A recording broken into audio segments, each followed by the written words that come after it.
That was tricky, but played it with an element of safe. Got a good cue ball up there into bulk.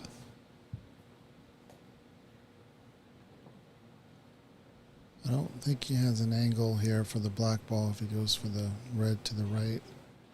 But he can hit the top cushion and go up for the blue.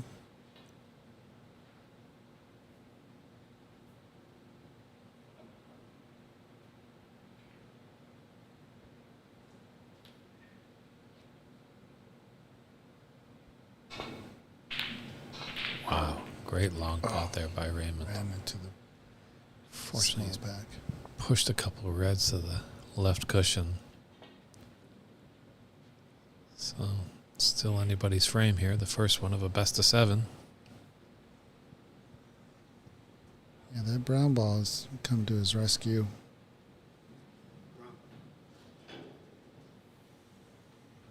This might run into the black ball.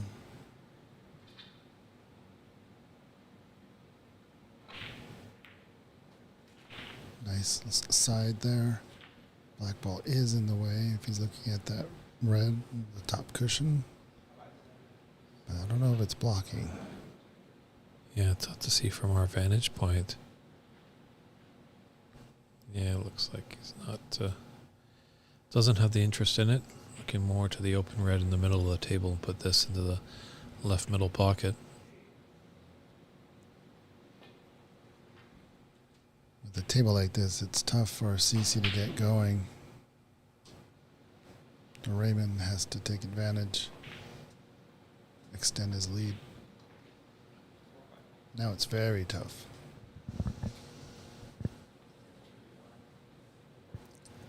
Yeah, we could be in for a little bit of a safety battle here.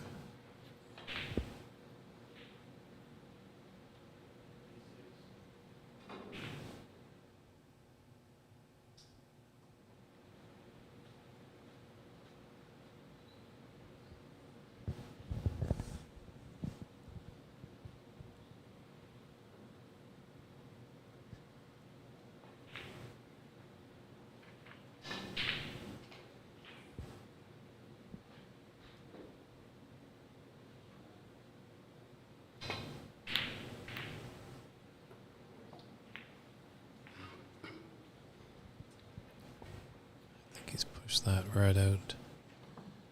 It's long, but definitely potable into the yellow pocket there for Raymond.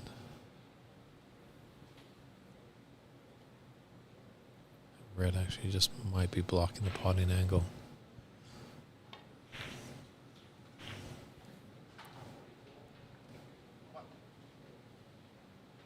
Does he see the pink? Blue is on, obviously. And more often than not, you want to have the short shots. I think has a little bit of danger going from one side of the table to the other. If he misses it, there's a lot of reds that we're going to be left on. Ooh, just past it. Just past the yellow ball, that is. Yeah, he's got this red to the yellow pocket. This is a promising beginning here for Ray.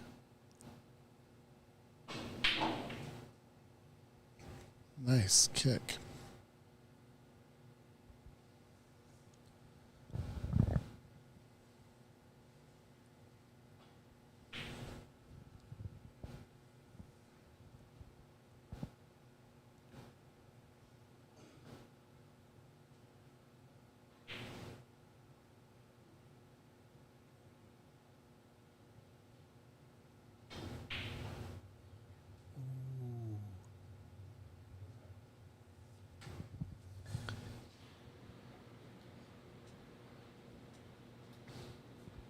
Just tough to see if that red goes by the pink into the yellow pocket.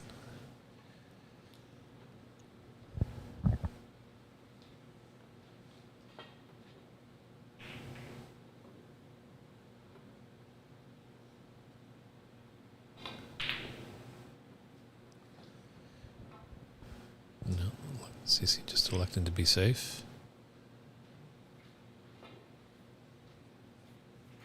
It's a good product shot there of those Lippmann lights. They're fantastic lights that they're using here in Ox. Really, they don't even look like they're on when you're walking by them. Underneath the table, they illuminate the table tremendously well.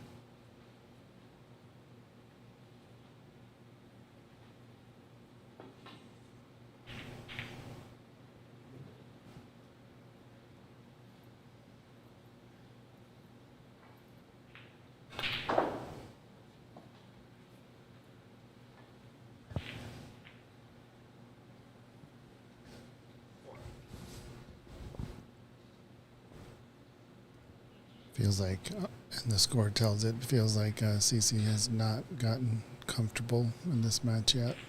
There's only one red left. Wow, great shot there by Ray. Amazing.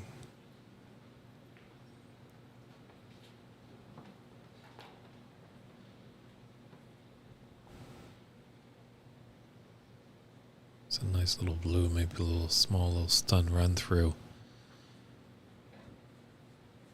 Just get the blue into the green pocket and roll up 1 or 2 inches just so it's away from the blue, and you've got an angle for the yellow. As we've seen more often than not, a lot of these matches, a lot of these frames come down to the colors. Chuck Jones commenting on Ray making some fantastic long pots on the YouTube chat.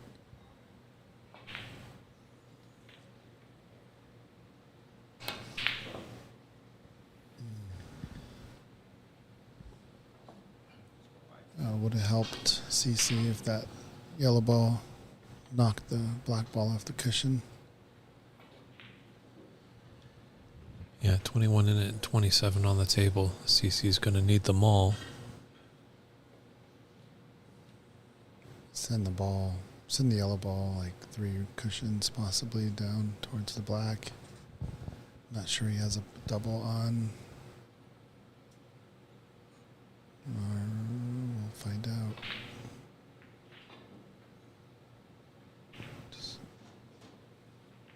Oh, no. Just trying to get the snooker and just struggling for a bit of form. CC is right here.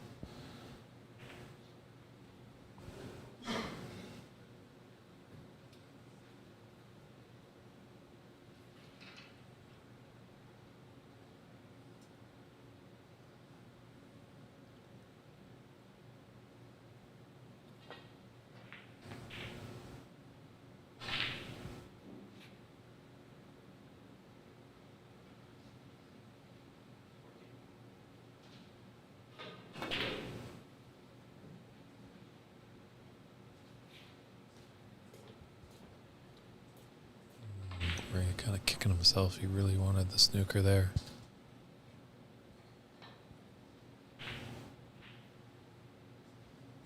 Ray, the highest seed left.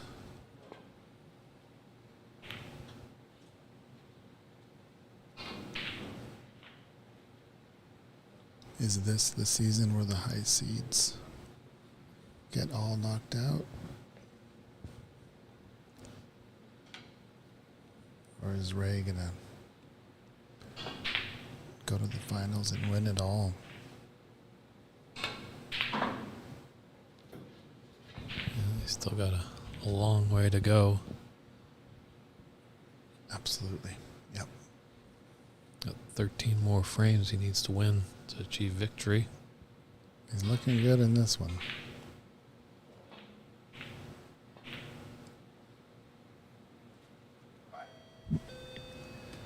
Yeah, I don't think CC will be coming back to the table after this brown goes down.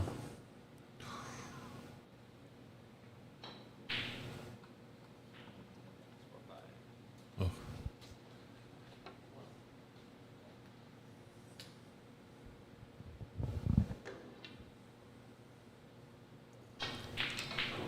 It's 26 in it, 22 on. CC just needs 1 4-point snooker and the rest of the balls to force a black ball respot in our first frame of this quarterfinal match.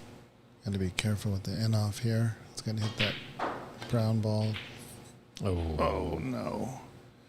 You got to hit that dead in the face. Anything other than that will result in what happened.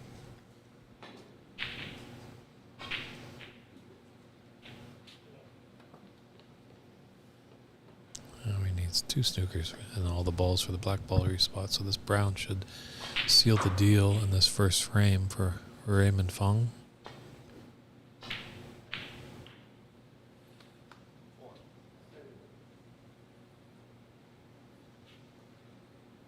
Yeah, you definitely have been seeing a lot more free-flowing action.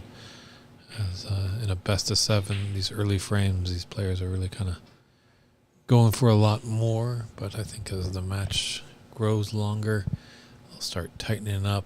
They won't be taking on as many long pots. They'll be looking more for safety when they're out of position and more playing their high percentage of shots and not taking on those low percentage shots. So Raymond Fong takes that first frame 52-13. We'll step aside for a brief moment and be right back with frame 2 action.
And welcome back to frame 2 action. A little unfortunate there for Raymond. He goes in off on the break, but sometimes that's the best foul you can make.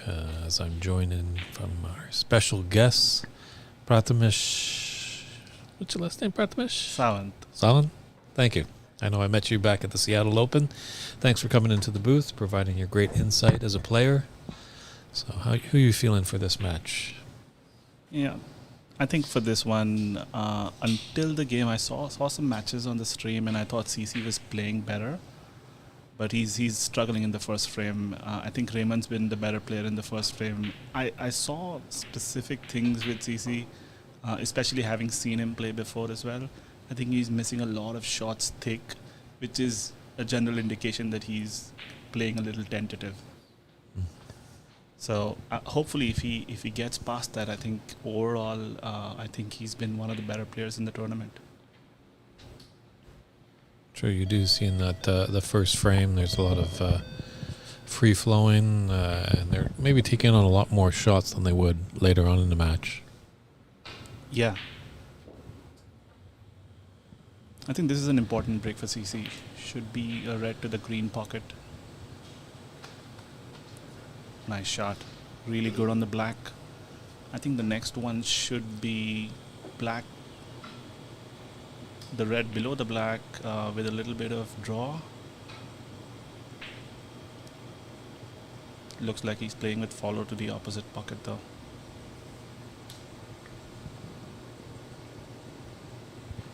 Yes, CC, the reigning Seattle Open champion. He's in his home city here, wanting to do well. Nope, changed his mind.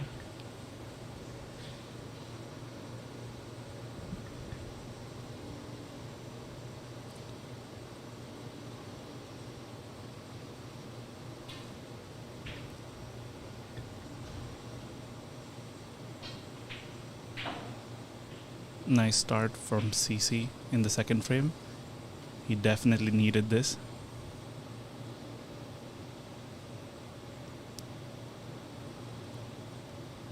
I think both of those reds above the black go.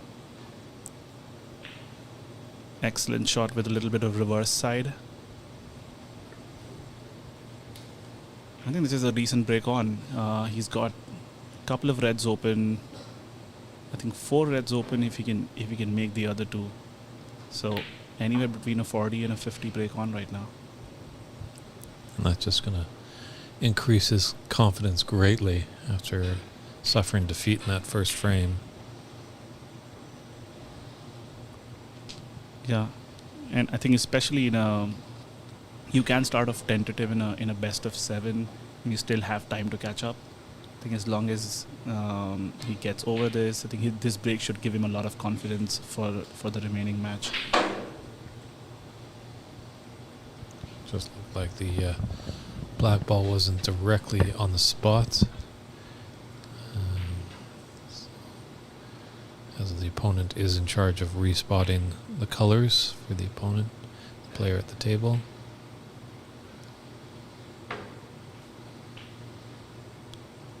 Nicely on the red again. I was wondering if he would decide to go into the pack, but he just played on the loose red. You always have to have a trace of luck when you go into the pack. You know, you can play the right shot and it can be excellence or be heartbreaking. Totally.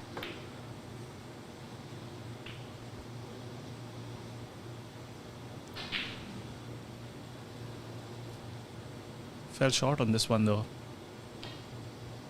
The black will go to the corner pocket, but it's an extremely difficult one to take on. And he would go into the pack, and should he miss it, it'll leave all the reds open. We might decide to play safe here. He's got a comfortable lead.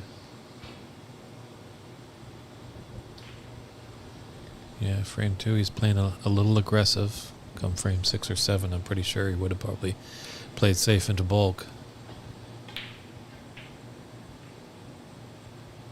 Ooh.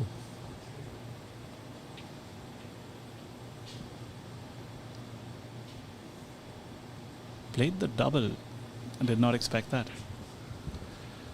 Oh, nice break of 31. Let's see how Raymond can respond. I think he's just going to glance off the reds. Let's see if he can get behind a bulk color up here.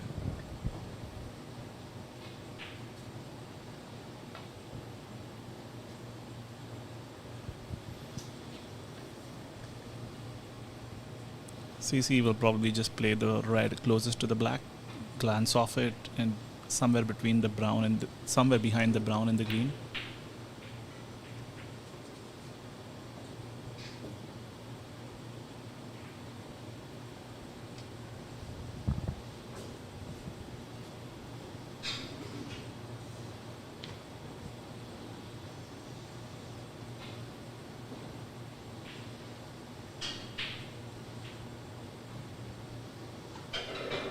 This is just going to be a few exchanges of safeties until one of them makes a mistake now.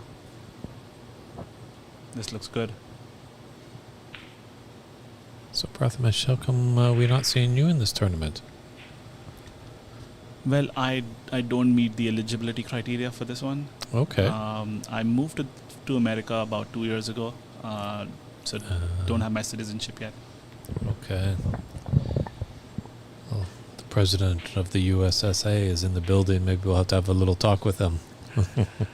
Yeah, I did speak to him, and he explained, I think, the reasons for not allowing that. It's a strange one from a player's perspective, but I get it that it's enforced by the IBSF, which is the governing body.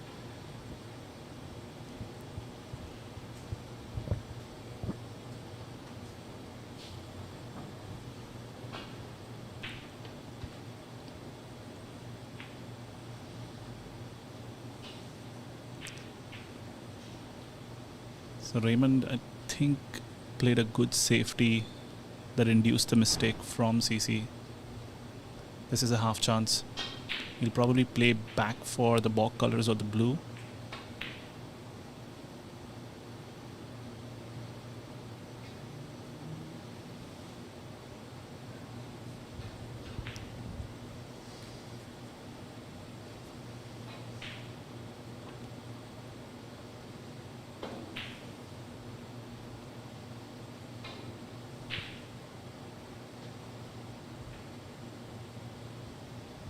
Just a little short on pace. That blue is looking very appetizing to get behind for a snooker.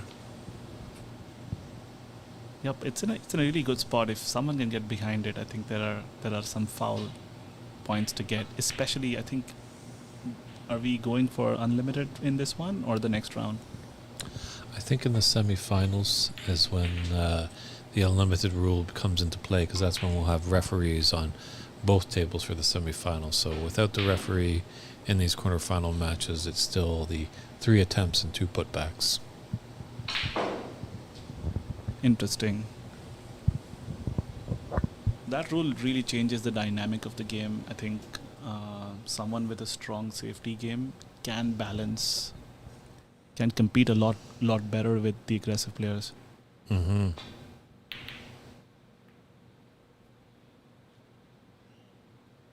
Good safety by CC here.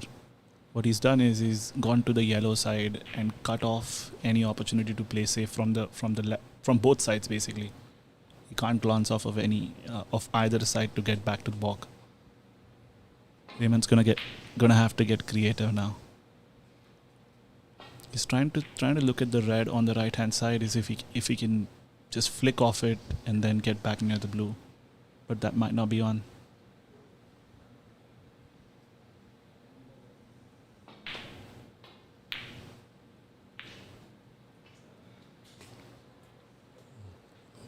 Containing safety there. Tyler in the chat is wondering what day is the final. The final will be tomorrow on Championship Monday, and it's scheduled for 3 p.m. Pacific Standard Time. Pacific Daylight Time, my apologies. We're still in that. We haven't changed the clocks just yet. That'll come up a little later in the autumn season. So, Do you think he's left one red on to the center? The one of the reds near the pink? could be the second one from below the pink. Yeah. But he opted for the higher one closer to the pink ball.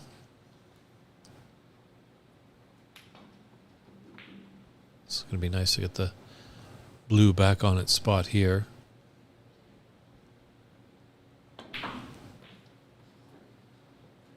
Does he have an angle to come back down for the blue? He does. CC is making a good comeback here.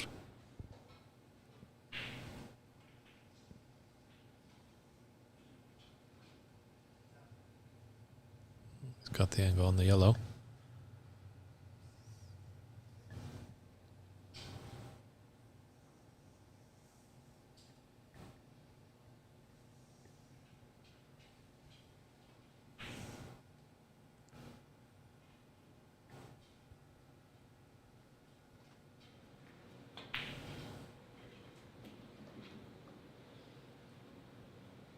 Good pace on this one. Yes, definitely. Played on an option of 2 reds. I think he's got one. Can't say for sure if he has the right angle to go off of 2 cushions for the black in the bottom right. But he's probably going to play follow and a choice of black or pink.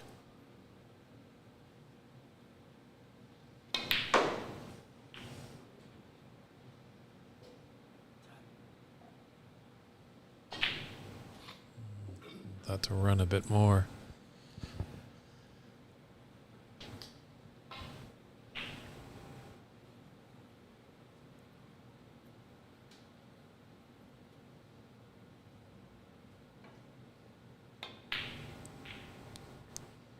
Who do you think, David, is the favorite now in the tournament with the defending champion out? Oh, that's tough to say. I'd say either of these players at the table right now, either Raymond or Cece, have a good chance. Romil, definitely that took out the defending champ. You know, you got to say that's a strong contender. I do like the style of Dharma. He looks pretty strong. But you can't discredit all the players. They're all in the quarterfinals. Jackie Wee, we saw in the very first match of the tournament on the stream. He was playing the defending champion, Akmal Ali, and really was a great potter there. There was a little kink in his armor as he wasn't the greatest safety player or getting out of snooker. So I know talking to Ali after that match, I was mentioning it to him, and he said he was trying to exploit that weakness. So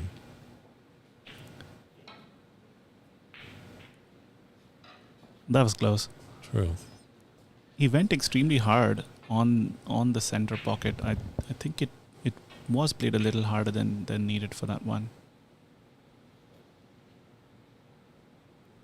Unfortunate enough, that's red has come to CC's savior right there.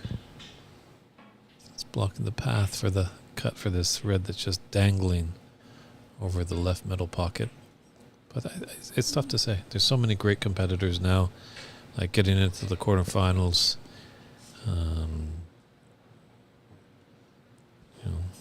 Depends on who has a good sleep tonight as well. If you're getting into the semifinals, you want to get some good rest because it's going to be a long day tomorrow. Yeah, that's going to be a factor too. I think, especially when you have two matches on the same day.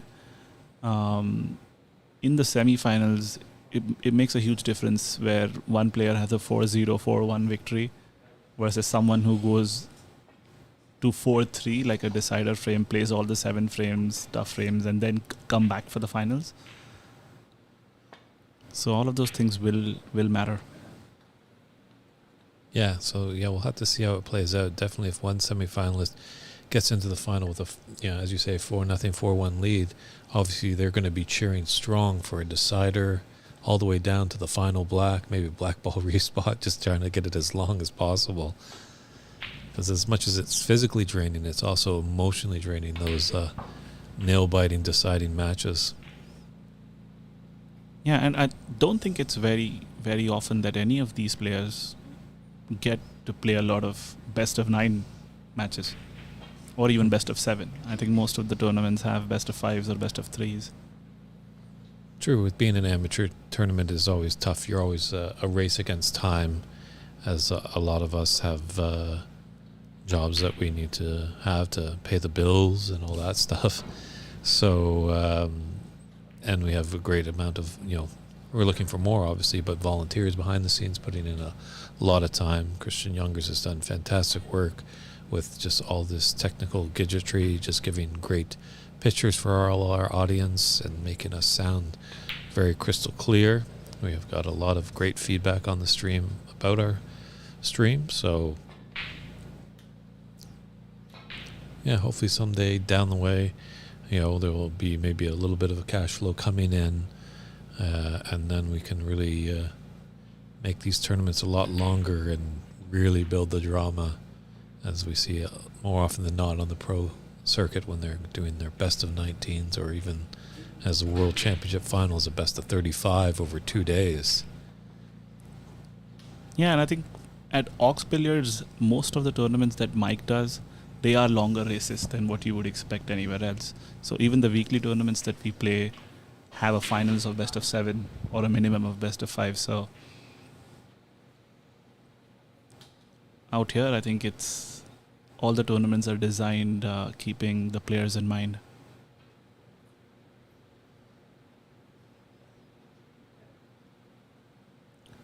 I think all of our players just have to be really excited that people are wanting to push this great game of snooker, and Mike's done one fantastic job. You guys are really spoiled here in the city of Seattle. Tongue twister there.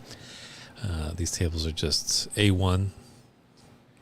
No one's had a complaint. They maybe have complained a little bit that these pockets are tight, but Looks like this is frame ball.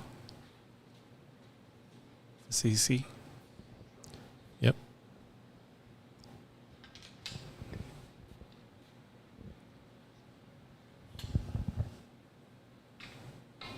Very comfortable position here. I think 2 red safe and on frame ball.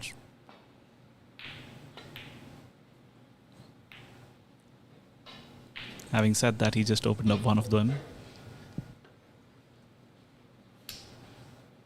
It's going to be a tough one for Raymond to come back here. One of the reds is safe, another one in the balk, and he needs all blacks to tie and force a respotted black.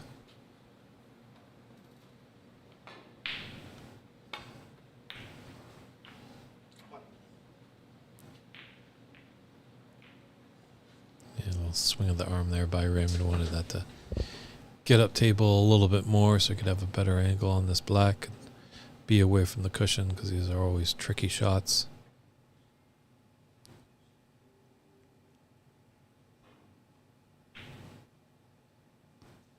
And that's probably going to be the end of frame.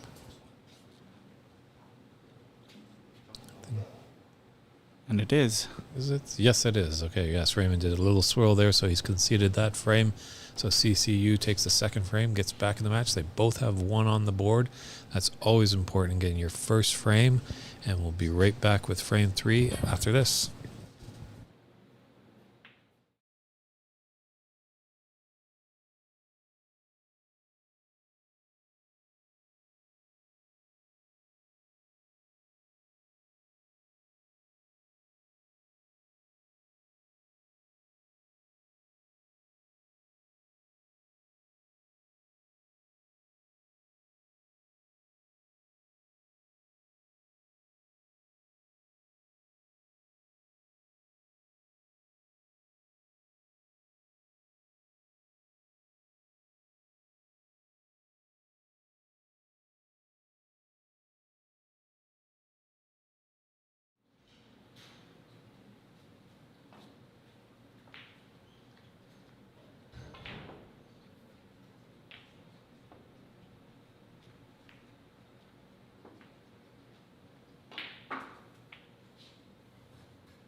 And we're back here with frame 3 between CCU and Raymond Fong.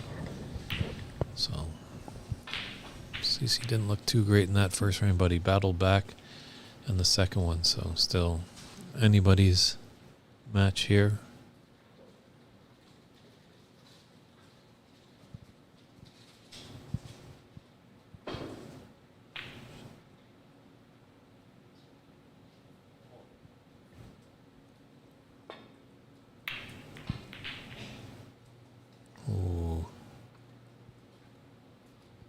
Be a costly mistake there.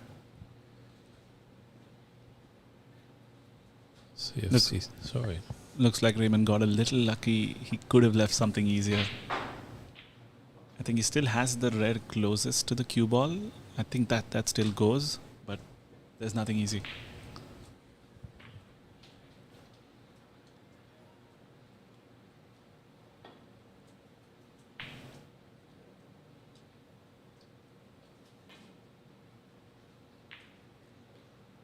Should be a draw shot for the blue.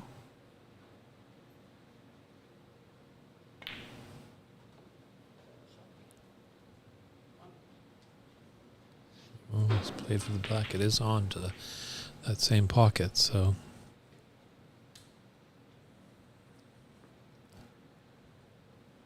Yeah, this was a good choice. I think if the black goes, he makes the black. I think he's gonna have an opportunity for a really big break.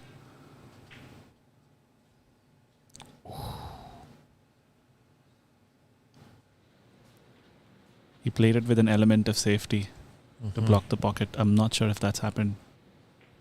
Yeah, I think from the other camera angle we can see that yes, it is safe. The blacks covered the pocket. He has one to the left center though.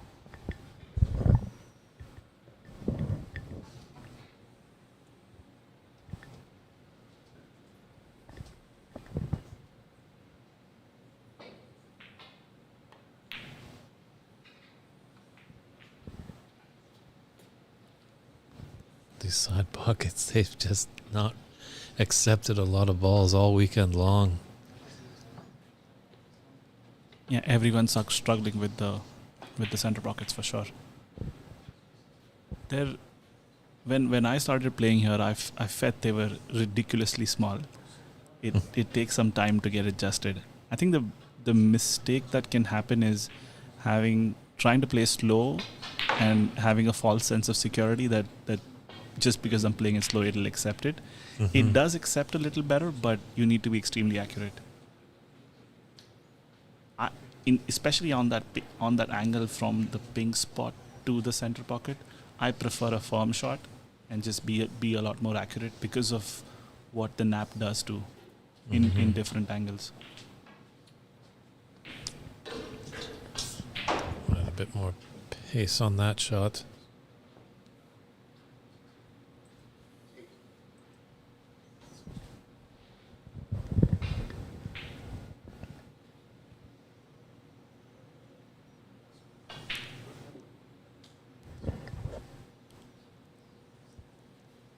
I'm joined by Prathamesh Sawant.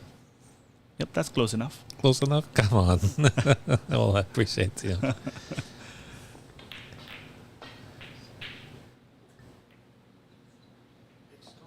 CC missed a really good opportunity there. Mm-hmm. I think the shot on the black fell short for position, and I think he's left Raymond in.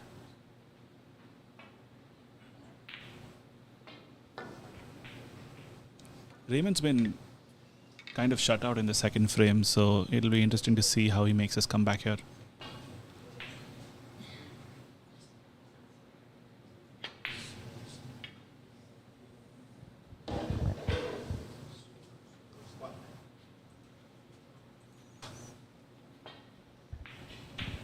This one's going to be a safety behind the yellow.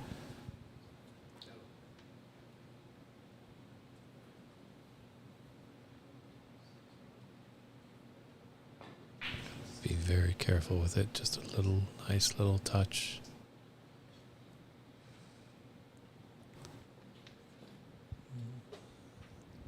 Could have been better, could have been worse. Yeah, these are signs of a player feeling a little bit of pressure.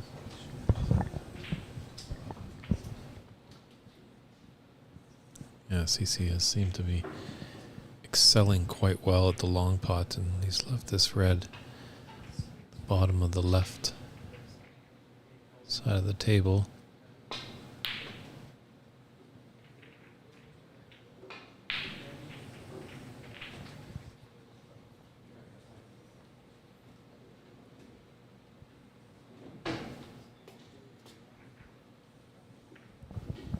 can't say if he's left the red closest to the cue wall, but he could have left something easier.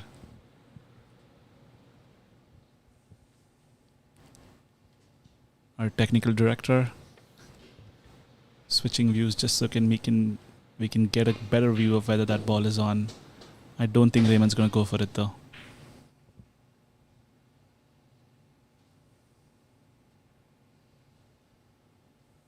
Looks like he's taking this red on, but it does have an element of safety. It's going to kick up table.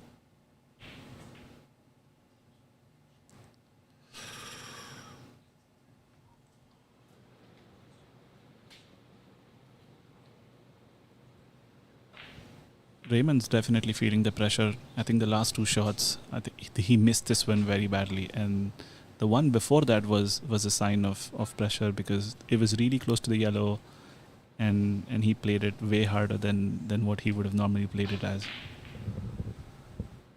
So amazing what this game has with momentum, as we saw with CC. Ooh, it's a tough miss there. But CC just didn't seem like he was in the match that first frame, but came back in the second, and now it's Raymond who's just fluttering a little bit. Yeah, very interesting how you're only alone, you're only with yourself on the table, but how your opponent plays affects the way you play too. I think CC's big break and how he came back in the second frame has definitely affected Raymond, but I think he's missed a trick here of not punishing Raymond when he made that mistake. This was an opportunity for a decent break.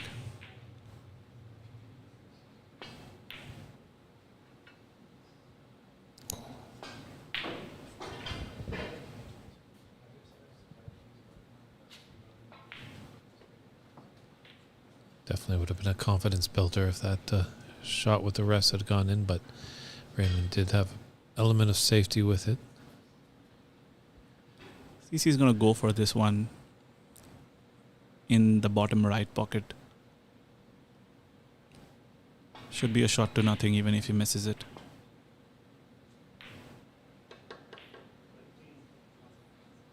Needs a good cannon on the green, and he's got it.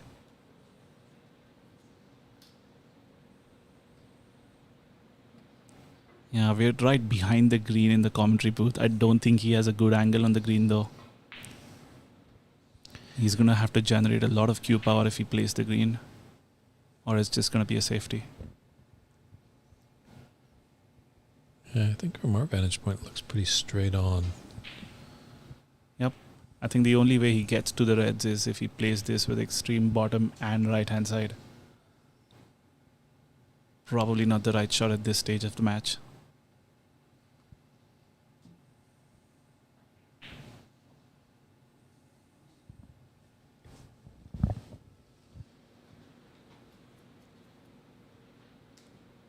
And looks like he's got the cover on almost all the reds.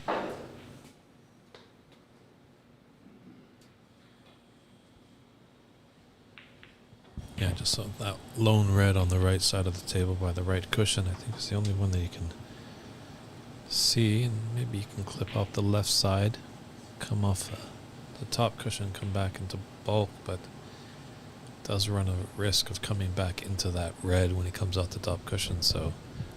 Yeah, the safety is not easy now.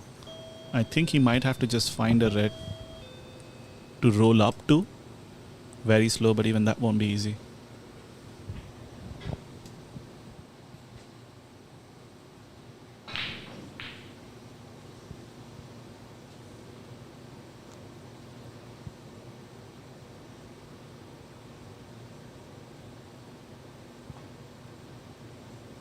It looks pacey.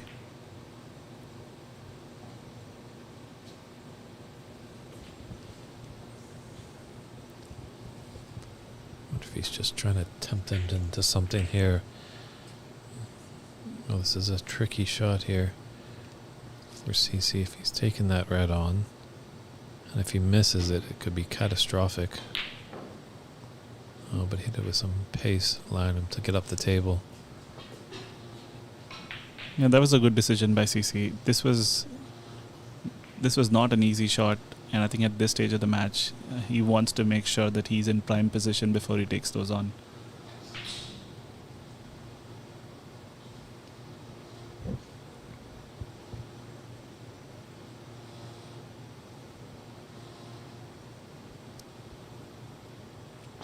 Both players are struggling a little bit after the series of events in this frame.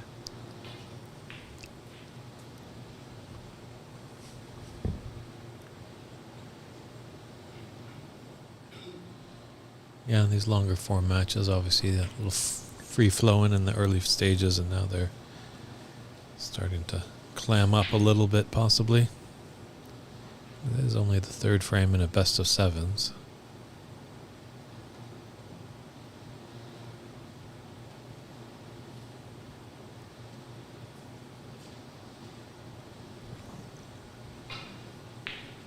CC playing a containing safety. I think he's going to find himself behind the brown or close to the green.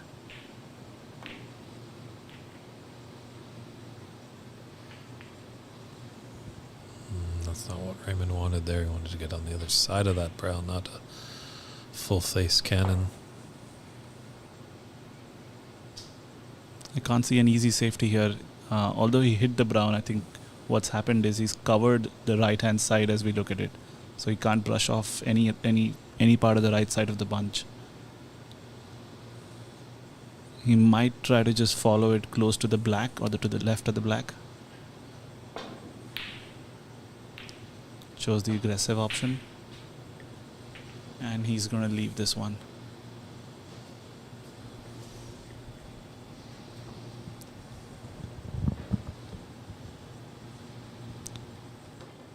Good chance for Raymond to get back in the frame.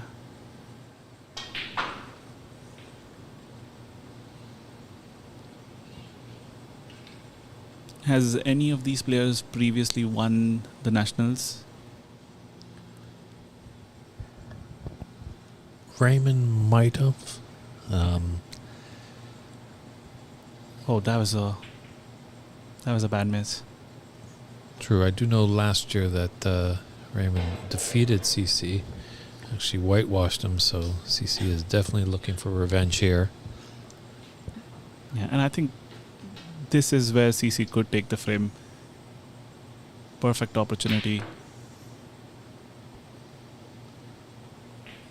Needs to be on the black. I think it's just made it. Yeah, there's a good 6 balls, red balls that is, that are quite open here at the top end of the table that CC could take with the black. The black's going to be tied up though after he makes this one. It looks like it'll be tied up.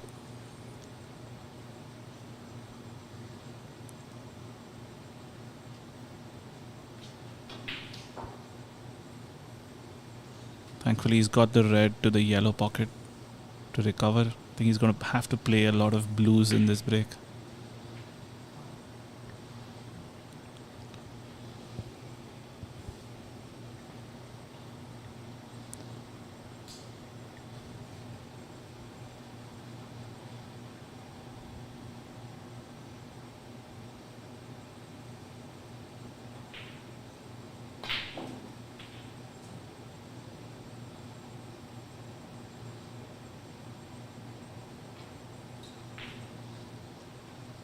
Landed just in between.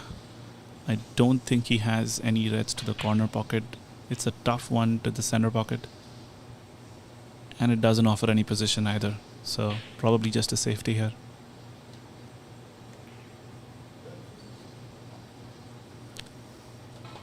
CC with a solid break of 14. I think gives him a lead of 27 points in frame number 3.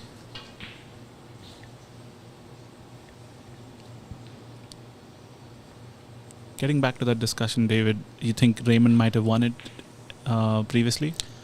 I think he might have, yeah. I know our friends at the USSA are looking on in the stream. Maybe they have the archives in front of them and they can let us know. But, knowing CC, because I live up in Vancouver in Canada and see CC a lot, at our events, I'm pretty sure someone would have mentioned to me that he was a U.S. national champion. But there's no time like the present. Looks like Callan is saying, yes, Raymond has won the title before. And Dave Daly as well has chimed in about that. Thank you very much, gentlemen.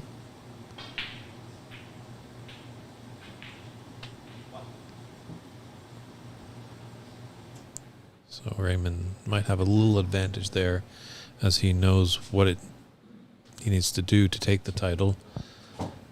Whereas CC might be charting into unknown territory. The strange part when you're early on in the game and you're starting to make your big breaks, it gets a little nerve-wracking because you're charting into the unknown. Exactly. Raymond really needed that one. Didn't find the best of positions. He's going to need to come up with another good shot for this red in the center pocket.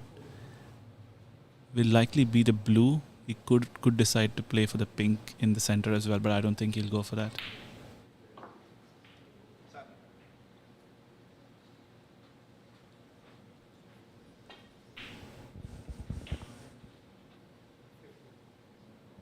Wrong side of the blue. Probably just gonna hold the cue ball back for the red. True, it's a long red. Just don't think the black passes that red to the... It does not. Right, no, yeah. He might not even take this on, or he'll have to go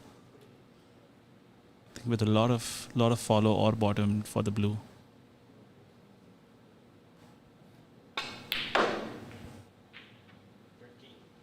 Is the pink on? Just looks like that red is covering it up.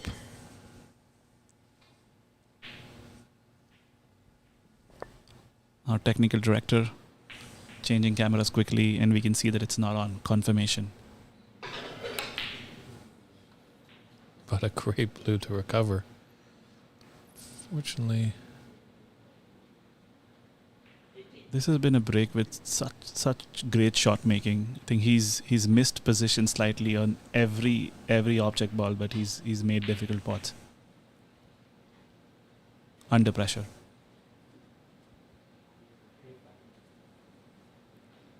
true, but I think sooner or later that will catch up with you. You can't make amazing pots all the time. You do want to be getting in plumb position. And I think it has. I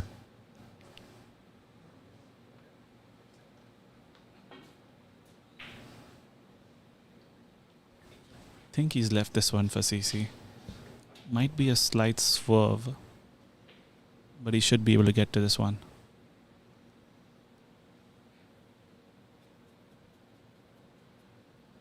I think it's straightforward.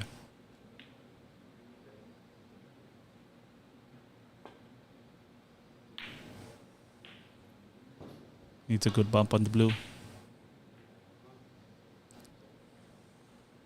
Hasn't got it. He will still go for this if it goes in the corner. Looks like he's playing the green, and that's a good choice. He could leave the cue ball on the cushion behind the brown.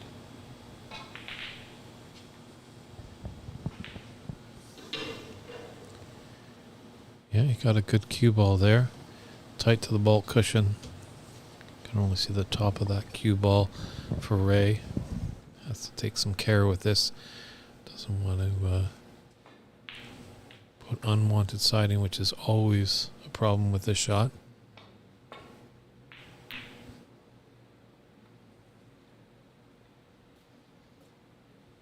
This looks good if it stops. Just edged out.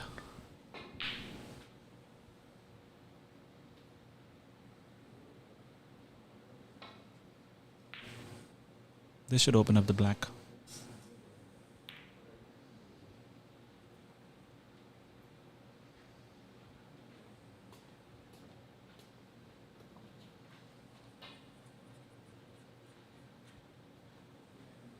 They're all there for Raymond. I think both players now need one good red and they can make, I think, a frame-winning break from here.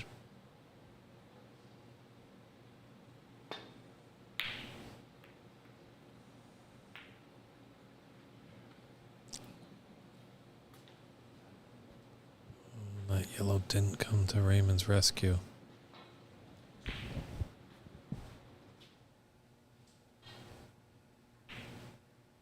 There we can see confirmation. He's left the red. I think CC can win the frame from here.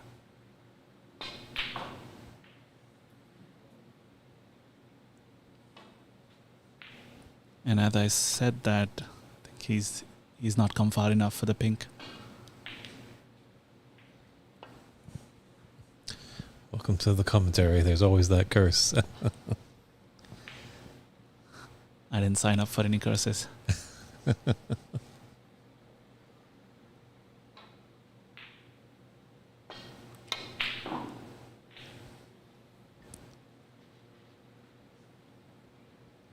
This kind of shot is actually CC's specialty. He plays the follow shots much better than most of the players, at least in Washington. I've seen him play these shots off of the green and the brown as green or the yellow as recovery shots and getting in prime position near the black. It's a shot he relies on a lot.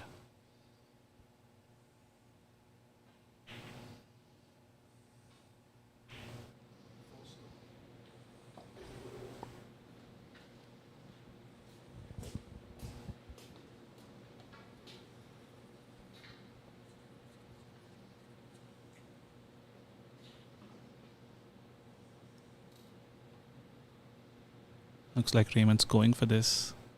Not an easy shot though. Can't see where the color is going to come from after this either.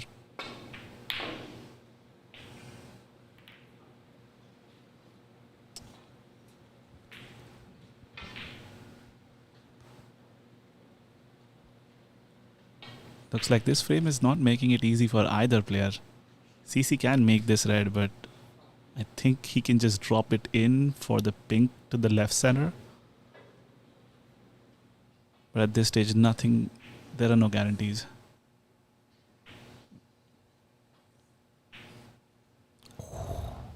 Yes. I tried to counter the curse here, but CC still missed it. I think, Darren, if you can check out cloudsnooker.com, you should be able to see all the results as there's live scoring on that website. There's a link there as the players do have scoreboards that they punch in at their table, and that directly talks to the cloudsnooker.com website. So feel free to tune into there. But, I'm just getting word from our technical director. Unfortunately, that website is just down. There's a little hiccup over there, so if I see anything from Ramil's match, I'll definitely pass it along.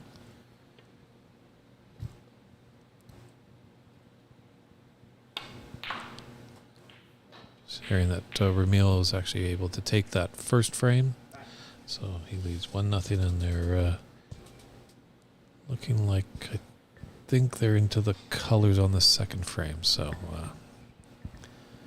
but right here we have a 1-1 tie between CCU and Raymond Fong.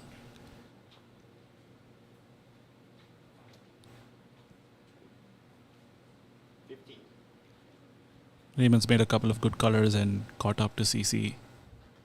He in fact leads by 1 and will likely go for this red in the bottom right.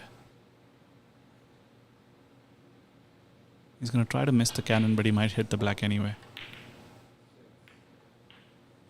16. Controlled it really well. I think he can drop the pink in for the red. But even with perfect position on that red is not a guarantee.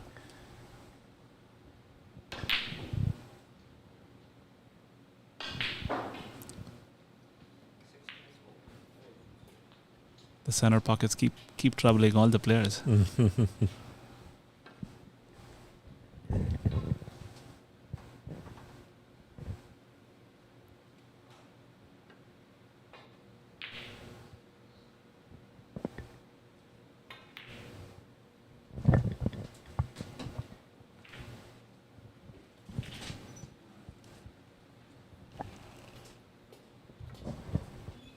Looks like we have a slight change in the scores.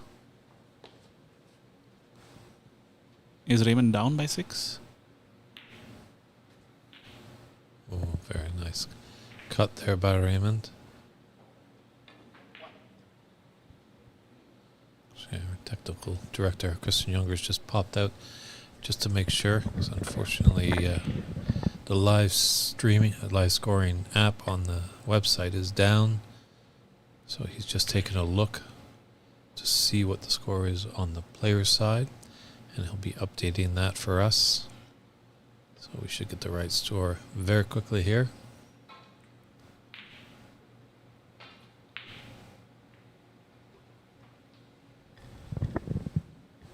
So that is correct. 35-32 for Raymond over CC.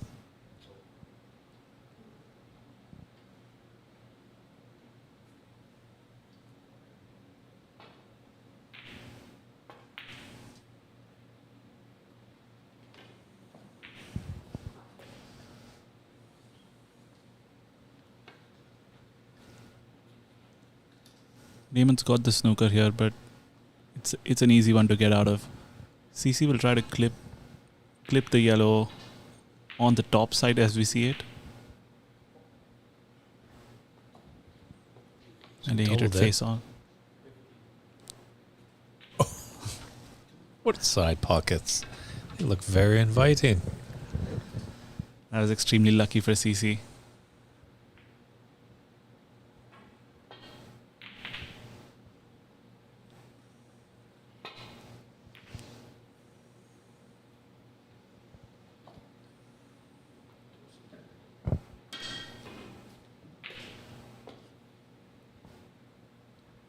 I think it's going to be a battle on this green ball with 1 point in it and 25 on. And really only the green ball safe. All the other color balls are out in the open.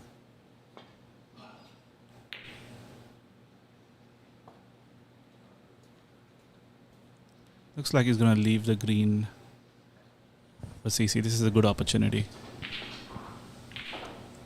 I can't see if the brown goes to the top right pocket as we see it.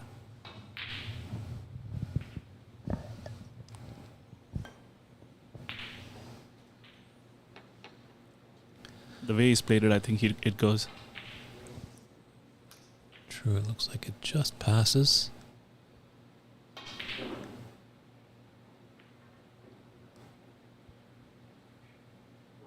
CC will need the pink for this frame. Yeah, it's been quite a seesaw frame here. Always important, these odd numbered frames. So it's gonna, winner will be up by a frame.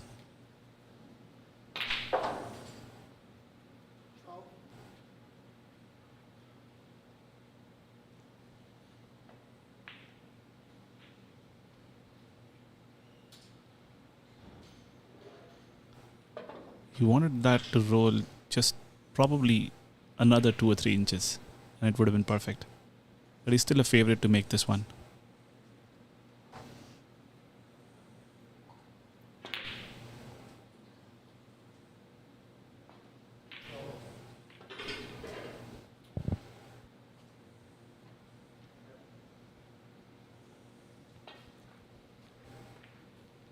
CC just needing the pink.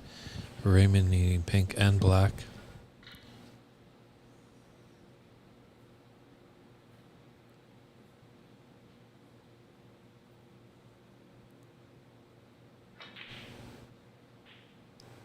Probably a roll up to the bottom cushion.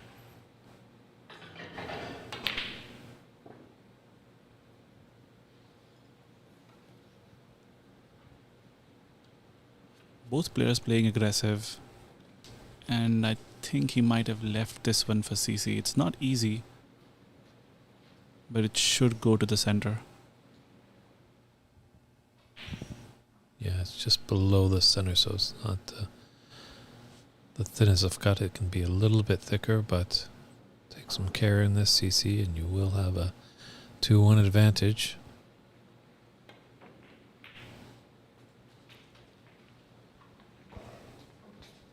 Very nicely done there, and there's a concession there by Raymond. So CC takes that third frame. He leads 2 frames to 1, and we'll be right back with frame 4. Stand by, everybody.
And we're back here on frame 4 between CCU and Raymond Fong. Just at the climax of this frame, we will be entering the mid-session interval, so a 5-minute break will happen. So let's see if CC can continue the train going. And I have the great distinction joining me in the booth here. We have USSSA President Ajaya Pradhakar. How are you doing? Hi, doing good, Dave. It's the USSA, the United States Snooker Association. Did I add an extra S? You did. I was trying to figure out what that additional S is, but yeah. Yeah.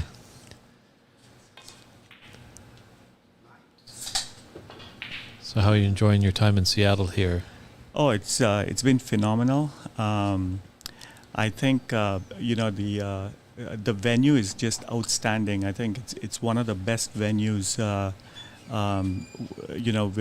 we've had. Honestly, I think Mike and Jamie and everyone else, Christian, you Dave. I think you guys have done a phenomenal job, and all the players have had a great time, and also feel that it's been really well run. So I think so far it's been awesome. Great to hear. And the city itself is obviously awesome, and the food's good. So I guess there's nothing to complain about. Great. Where do you hail from? I'm from San Jose. Okay. I'm from the Bay Area. Okay, so it's just up the road actually for you. Oh yeah, not too far. Yeah. Not too far. Not too far. I can swim here as well, just like you could.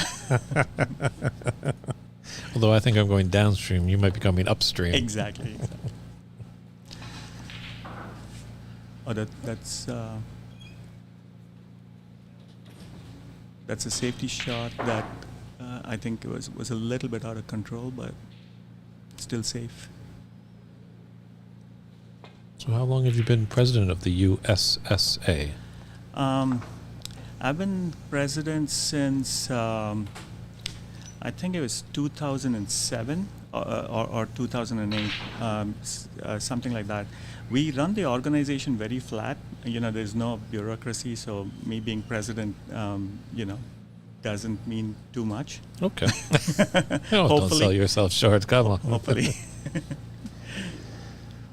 But yeah, we are kind of trying to promote the game in the U.S. And I think it's been progressing pretty well, like over the years. From having no championships, I guess like 15 years ago, we've been consistently having the nationals and other tour stops and tour events. So I think snooker is in good shape in the U.S. Great. It's great to hear. How long has the organization been up and running? Oh, that's actually very interesting. It's actually been in existence since 1987. Okay. So pretty long time. There is actually a legend in the U.S. snooker sport called Tom Collins, who unfortunately passed away a couple of years ago. He kind of kick-started snooker in the U.S. There was a person called Michael Collins who actually started the organization, kind of, got the organization kind of off the ground, and it's been in existence ever since then. Great. Yeah, it's really good to see more of these events coming up in the U.S. and having Nakhmat Ali playing over at the Crucible Theater in Sheffield. That's great news for snooker in America. Yes, it was a big landmark for us. And I think the U.S. players have been consistently kind of doing well in the international sports. There was a release of the rankings in the IBSF, the country rankings, and we were actually 22nd, surprisingly 2 spots ahead of Scotland. Wow. Yeah. Well. So I think that the players have been doing their part. Or maybe we need to bring up the WPBSA and get back a World Cup event or something like that, because that will just show how global this sport is. Exactly. Yeah, we are working closely with all the world organizations. The WPBSA have been very supportive. I mean, like Jason Ferguson has been really, really supportive of our organization, and also the amateur organization, the IBSF. So we've had very good support from the world organizations.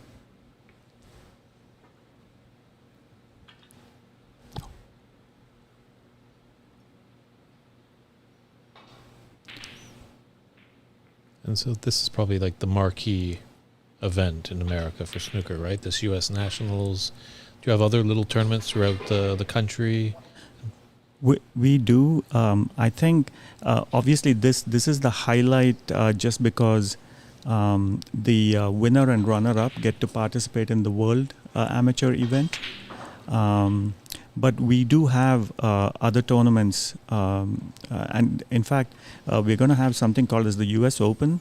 I know a lot of players are kind of disappointed that this event is kind of restricted to citizens of the United States.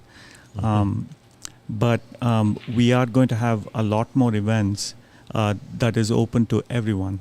Great.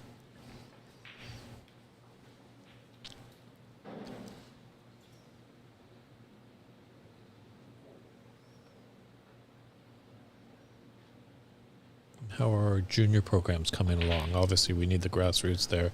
We need to get the youngsters into it. That's a great point, Dave. That's in fact my focus at the moment. I want to try and get as many youngsters going and kind of make sure that in about 10 years, in a decade, we have like a world champion. That would be really good.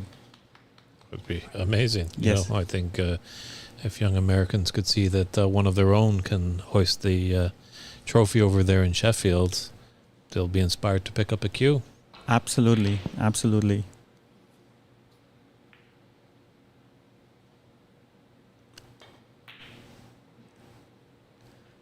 That was a tough blue that Ray took on.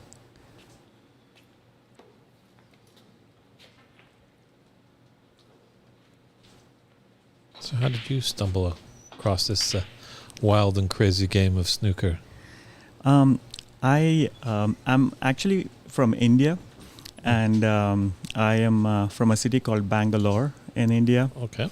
And I used to play a lot of other sports, like I used to play table tennis and badminton and tennis.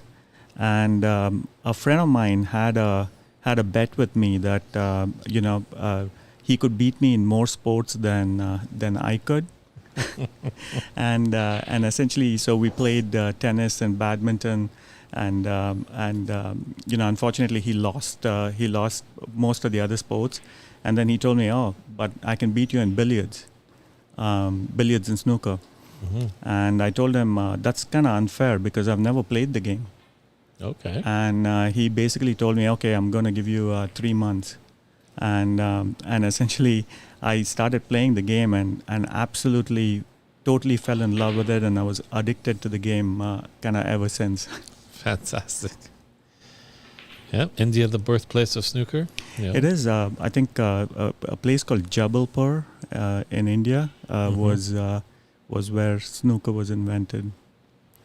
Yep, 147 years ago. Is that right? I Yep. didn't know that. Dave. 1875. Oh, that's Special year we have here in snooker. absolutely wow. That's fantastic. I was surprised when I was over at the World Championships this year. Not many people were talking about that. Right. Maybe they didn't know that it was the 147th year, or there's like, yeah. You should have reminded them.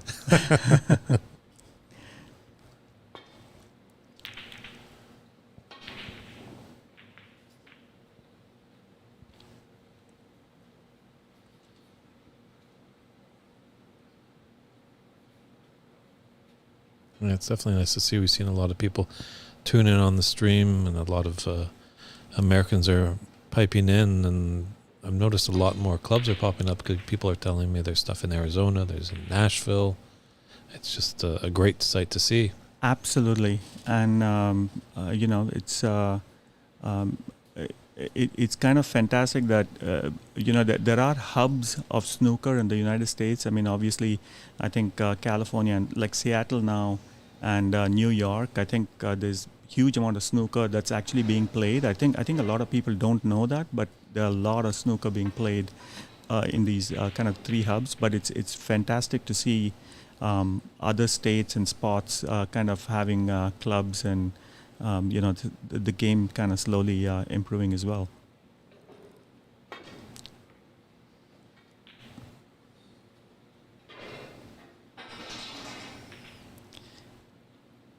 Is he going to finish on a color here? Yeah, it's kind of an extremely tough black and a tough pink as well.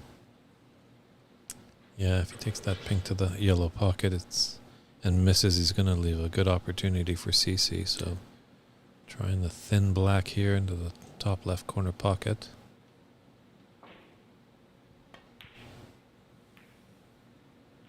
Oh, it's a good shot. I think he's a bit unfortunate to have skimmed off the reds and finished on the cushion.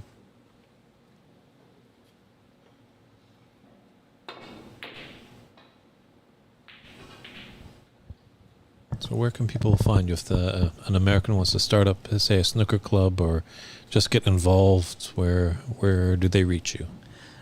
Yeah, we have a website called snookerusa.com.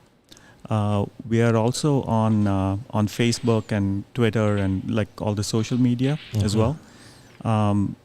There's obviously contact information on snookerusa.com. And if you're a player in the middle of nowhere and have no access to snooker and you want to find where you can kind of play in tournaments and get involved, please contact us. We are really looking forward to involving more players. Wow, that was a phenomenal shot. Yeah, we've had a few people on the stream, some people in Michigan and Minnesota, and they're saying there's not many tables around. There's a few, but they would like access to more. Right. I think I would encourage people to start clubs with even like one table, because that's kind of what we did in San Jose. I had a table at home and. My partner had a table in his office, and we just basically started a club with 2 tables. And we would have been happy to have like 10 players show up, and kind of lo and behold, we had over 100 members within a year and a half, and now I think it's over 300 members and growing. So I would say, if you start even with one or two tables,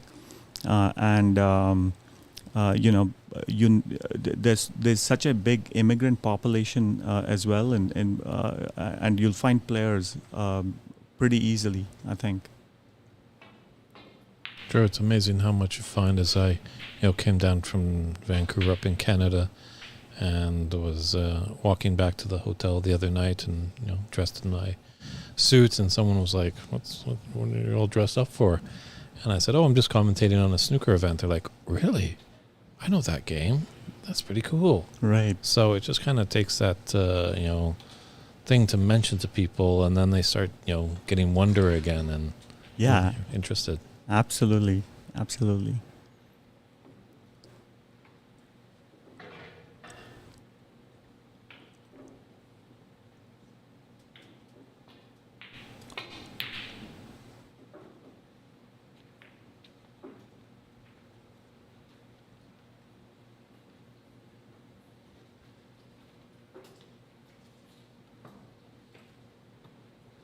Yeah, very interesting tournament. We're not going to see a repeat champion this year, so there's going to be a new champion. Actually, Ray Fung has won it before, so it could still be a repeat champion. So but he's the only one left. And this is actually a fairly good opportunity. I think he has a decent angle on the green to come back towards the reds.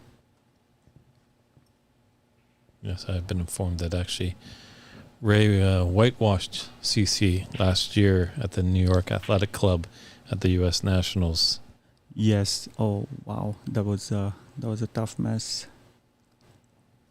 Yeah, CC is actually like he's a phenomenal player, and he's had the potential to kind of win the event for many years now. Hopefully one of these days he'll kind of fulfill his dream.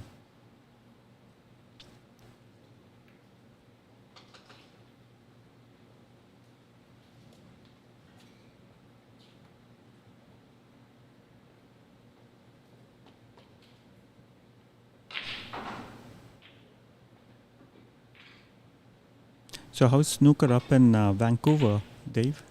It's nice long pot there. A phenomenal pot. It's coming around, like as we had a rich history. Obviously, we had a lot of players go overseas and play on the actual professional tour, and then it just kind of disappeared. I think it was shown on the television a lot, and that's what you need. You need a visual of what this game is about, because I don't know, snooker sounds like a dirty party trick sometimes. When you mention it to someone, but when you actually show it, you can see how beautiful this game is. And so we're rebounding. We've got some good organizations, some good clubs starting up, and you're seeing a lot more people. I remember when I first started playing a bit at this one club, Top 147, run by Jonathan Sun, that was here and there. There was some few league matches and stuff. And now just with myself jumping in and starting organizing more and more tournaments, I walk into his room and all the snooker tables are full and all the 8-ball tables are rather empty.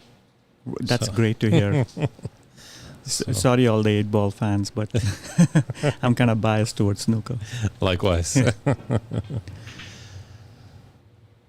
So I think it's just like here in America, it's baby steps.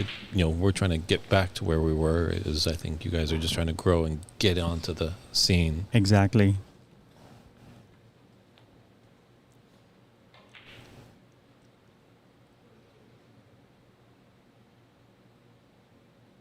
But I think we just need passionate people behind the scenes and stuff like that, just all doing their little bits. Whether they're commentating, whether putting all these great pictures together with the technical stream, scorekeepers, referees, tournament directors, all, there's people, we're all going to be players, obviously, we know that, but it also takes some great people behind the scenes to keep things going along. Absolutely. Totally agree. I mean, great job, Christian, with the streaming. It's just been phenomenal. And Dave, with the commenting, I've heard only good things. Oh, thank you very much, and thanks for that $50. I much appreciate that. I'll spend that wisely. I didn't give him any $50.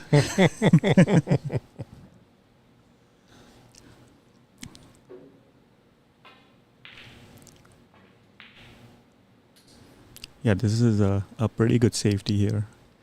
I'm not sure if you can see the edge of the outermost red on the on the bottom cushion there. Oh wow, yeah, that's a bad mistake, but I think he kind of got away a little bit. True, the one saving grace, and I know you were playing in this tournament, so you might agree with this next statement, but these side pockets are really tough. Oh yeah, they are. I mean, yeah, it's quite challenging. I mean, especially if the angles are a little acute, it's very challenging to pocket them on these tables.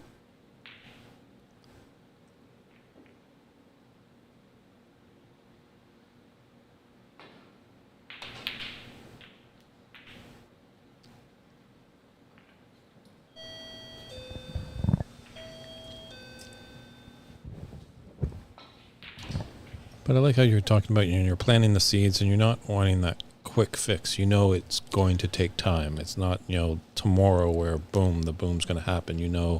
Plant the seed, keep watering it, and eventually it's going to grow into a nice flower. Exactly. And I think, it has to be done from the grassroots level.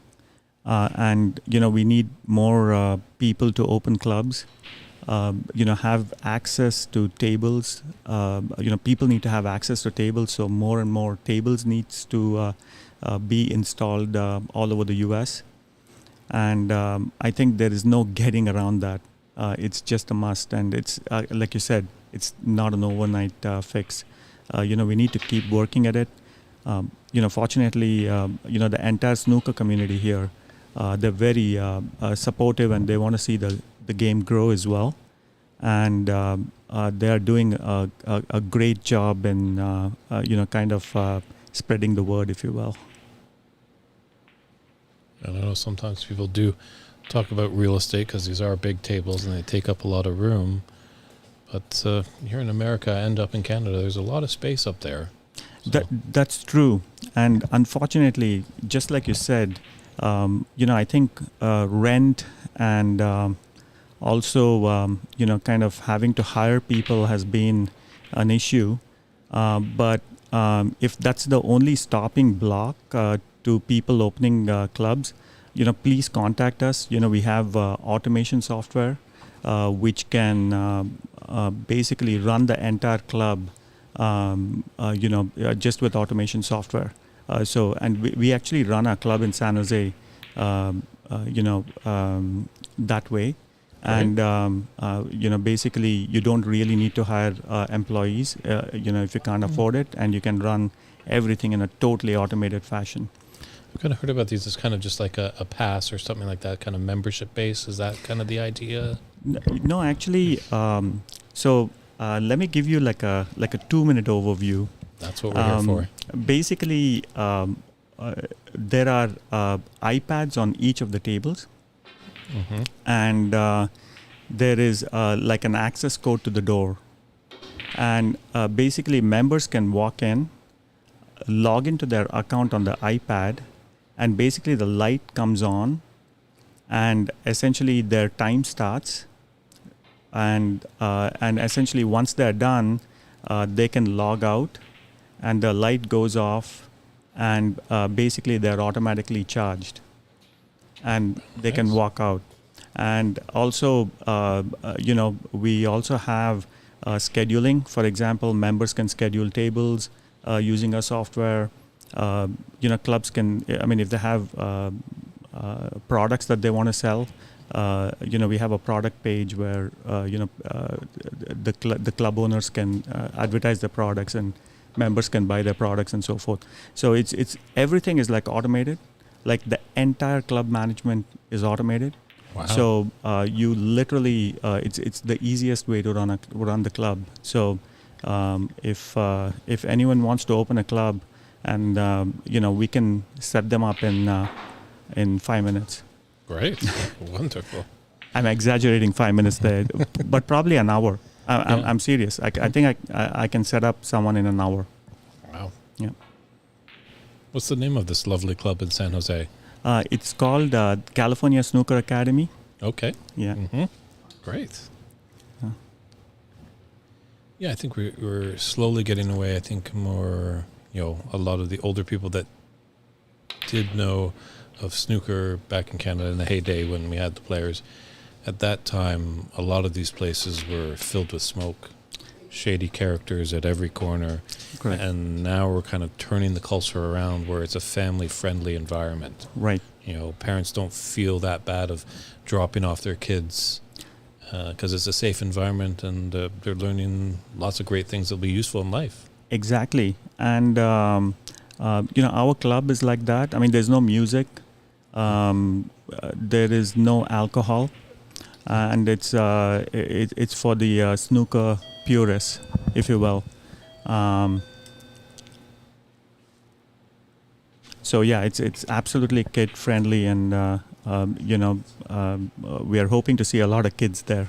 To be honest, That's what we need, but that's exactly what we need. Kids always look up to people, so we do need those idols as well. So Exactly.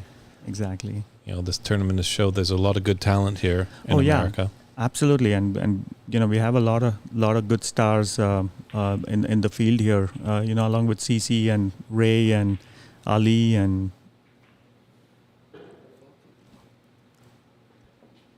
Rumiel's Academy down in Arizona, is that kind of set up like yours in San Jose? It's kind of partially set up like that, and it's a phenomenal club as well. Really, really, I visited the club, and it's really nice. Right.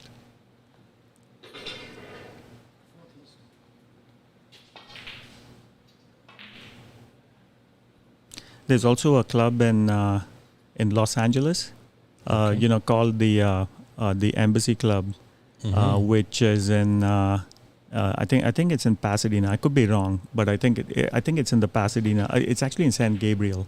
Okay. And that has 9 snooker tables, Wow. and it's a phenomenal place. We are looking forward to having events there as well. So there's a lot of potential venues in the West Coast, which is easy for me to travel. So. Likewise. That's always the tricky part. We're in the balancing act stages here where everyone is doing it for the labor of love, and it's always that challenge of time with these tournaments. Exactly. So hopefully we can get to a day where, there's clubs like 9 tables. That's going to make a tournament. You could have a lot of entries there. Absolutely. And just like you said, I think, time constraint is the biggest problem. Even for this event, for example, we were kind of oversubscribed, and we couldn't take additional entries. We had to disappoint quite a few people, and tell them that you can't play because we're kind of full up, and it's because we have to run the event in 4 days, else people can't take time off and things like that. And unfortunately, we don't have that many full-time snooker players. Like some of the other countries, and people still have to work and deal with their families and things like that. So that's one constraint for us. True, yeah. I hosted the BC Open last year. Right. And CC was actually a finalist up there. But I was in the same point. I had a waiting list. I capped it at 32. Right. And had players waiting to get in. So that's good to see. It's great to see, but it would have been better if we could accommodate all of them. True. So if anyone wants to open a club with 40 tables, I think we'll be all set.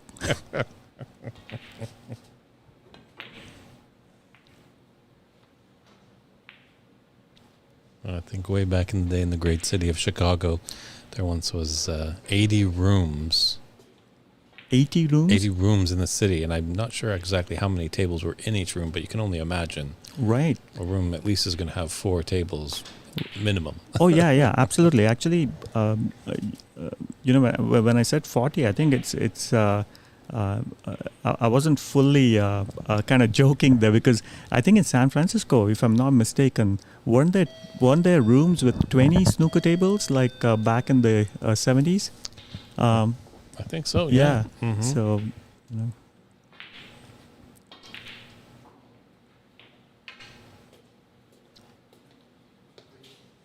So this frame is still up for grabs. Definitely a big one, but we will be taking the mid-session interval at the conclusion of this frame, 5-minute break. It's, an important one for each player. CC would love to take a 3-1 advantage, but Ray does want to get back in it and hopefully put a 2-2 scoreline on the board.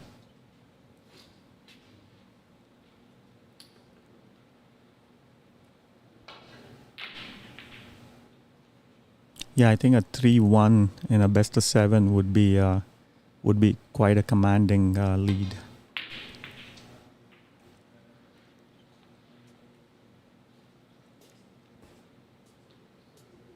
CC and Ray are really good friends as well, so I'm sure it's extra difficult for them to kind of play each other.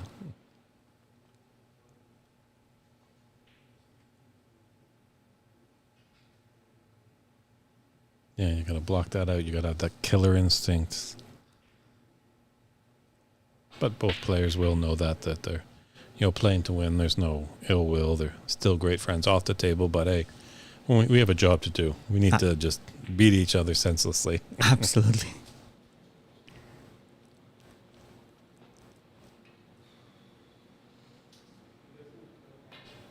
Yeah, this tournament is played with such good spirit. After all the matches are done, all the players go out and have a meal together and kind of hang out. And in fact, that makes the event so much more special. Yeah, we definitely in this game of snooker, we really pride ourselves on great sportsmanship. Absolutely.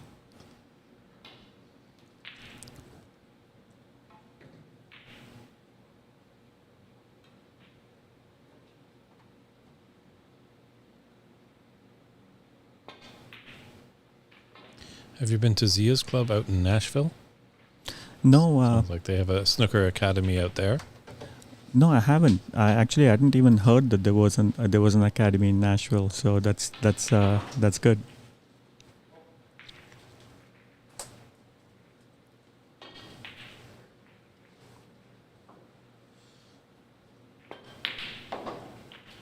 Wow. That's a smacking of applause from the crowd here. We're at Ox Billiards in Seattle, Washington. If you're in the area, come and pay us a visit. Admission is free and the drinks are cool here, so can't beat that on a Labor Day weekend. Oh, that was a tough miss on the black for CC.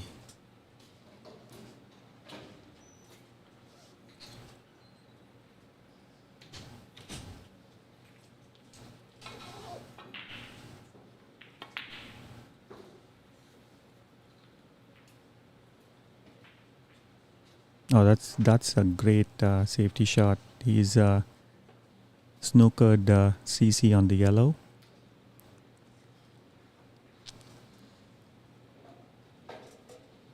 I think he has a fairly straightforward escape, like a one cushion escape. Ooh.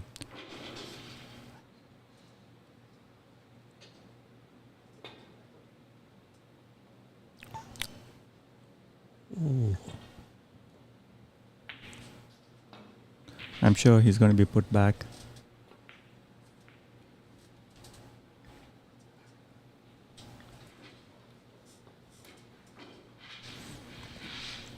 So, Sargon on the stream, Ajaya tells us that you have a great singing voice. Sargon's joking. He's a good friend of mine. He's actually a 3-time nationals winner. Sargon, we miss you out here. you should have been participating as well. And I'm gonna take that up with you when I get out of here. Yeah, he's a great player, and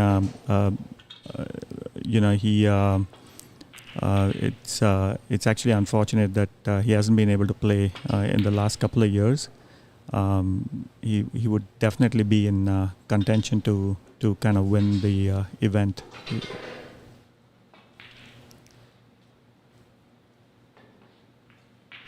Yeah, it looks like the National Snooker Academy has 1-star tournament table. So, as you said, it only starts with one and it can grow from there. Yeah, absolutely. I think once you get started, you can kind of have a pulse on how the business is going to be and expand, based on that.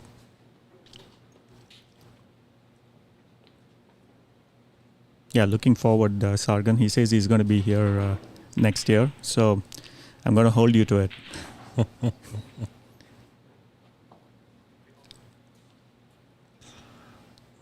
So that's a free ball. We'll just see if CC puts him back.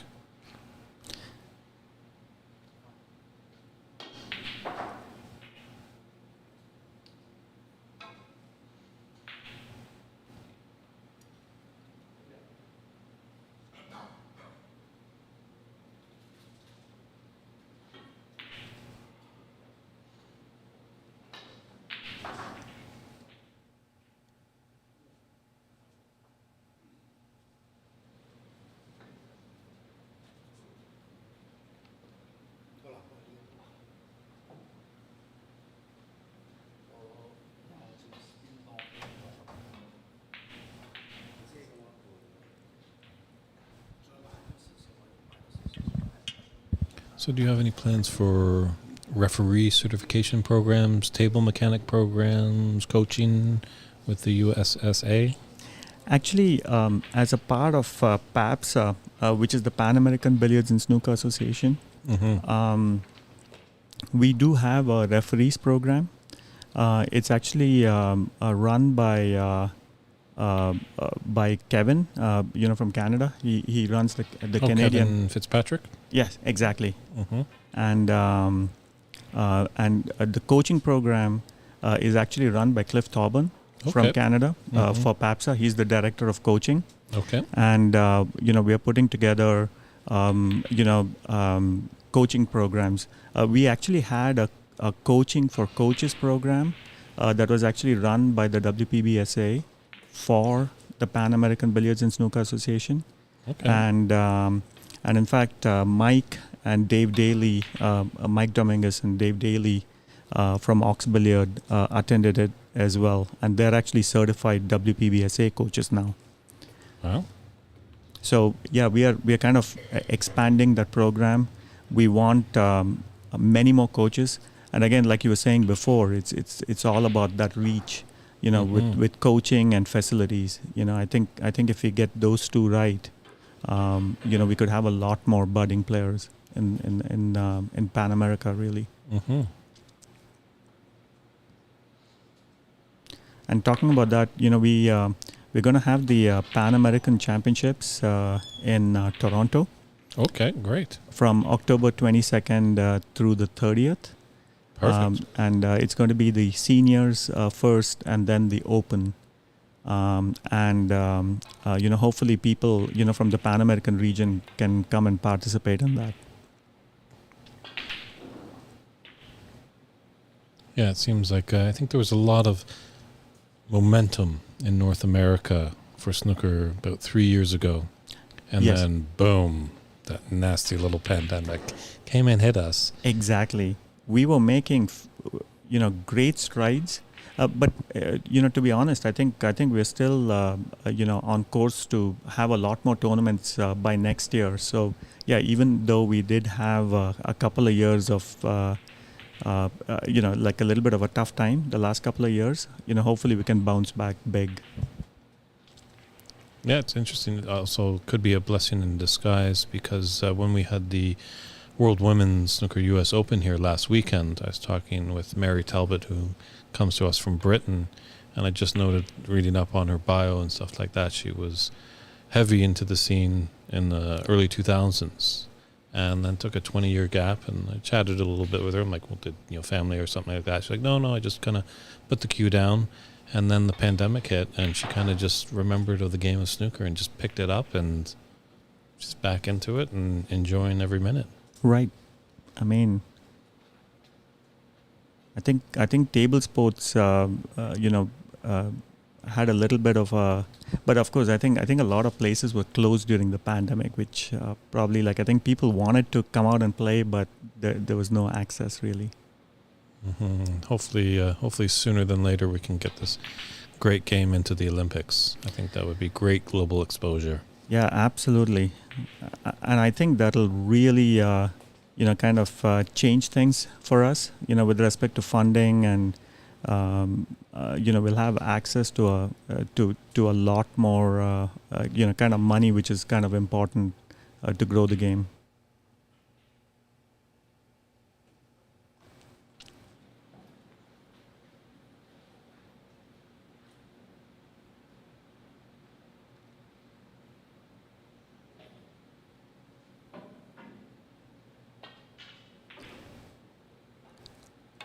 I wonder if, I thought Ray may attempt a double green there, but I think there wasn't much value because he couldn't have finished on the brown. Yeah, like so many matches we've seen, it always comes down to the colors. High drama. Exciting.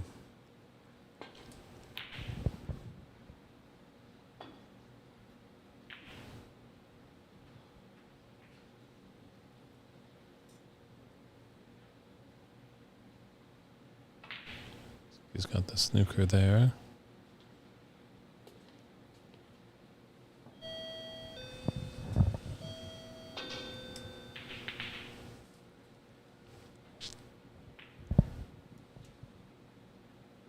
I think people are asking about that tournament you were saying in Toronto for the seniors. The age is 40? Is that? It is 40. Okay, correct. That's for the seniors, and then open is any age. Any age. Great.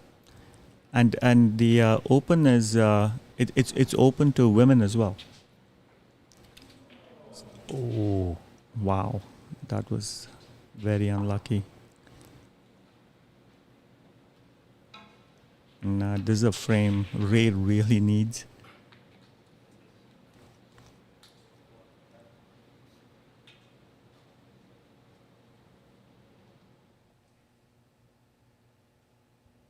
But we had one woman participate last year in the Pan American Championships, right. And we are really hoping that Frances from Ox Billiards, who's a great player. I mean, I think she played exceptionally well in the nationals here.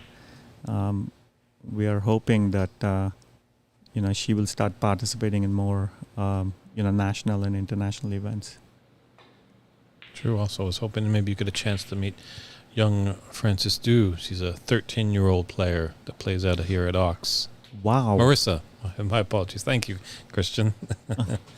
Marissa Du, young 13-year-old. She played in the women's event last weekend, but unfortunately being 13 and we're in Labor Day weekend, she's got a plan for school. Oh, that's tough. She has her priorities wrong. Snooker comes first and then school. No. No. I was just joking there.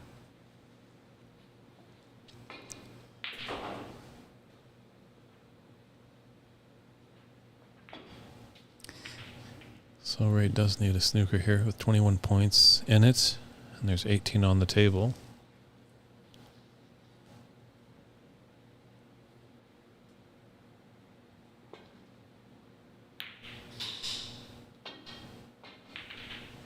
I'm kind of surprised he didn't go for the pot there, since should have been kind of like the nail on the coffin. Yeah, because that pink over there is just in a nice spot for snookers. It's just off the rail. Exactly. So. And yeah, he could be in trouble right here. Right here.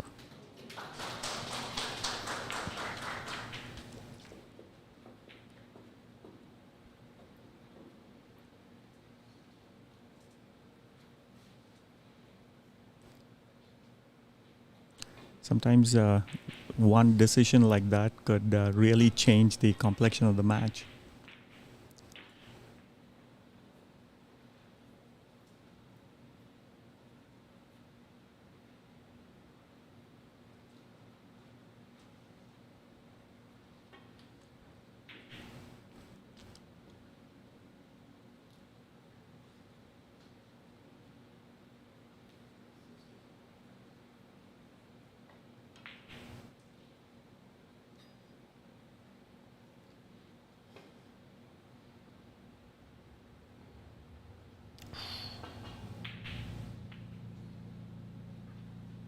Yep, got the snooker he needed.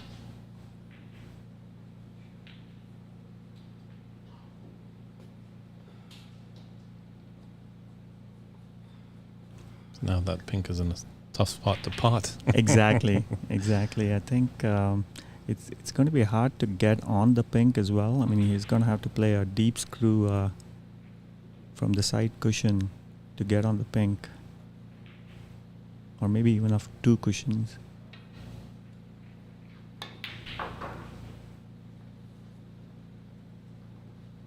That's a great shot. Hopefully, it doesn't go enough in the center. But wow. Yeah, fantastic. Blew into these tough middle pockets. He's given himself every chance to tie it up 2-2 going into the mid-session interval. I think he may not want to do any heroics here and just pot the pink at a reasonable pace and attempt a thin cut on the black.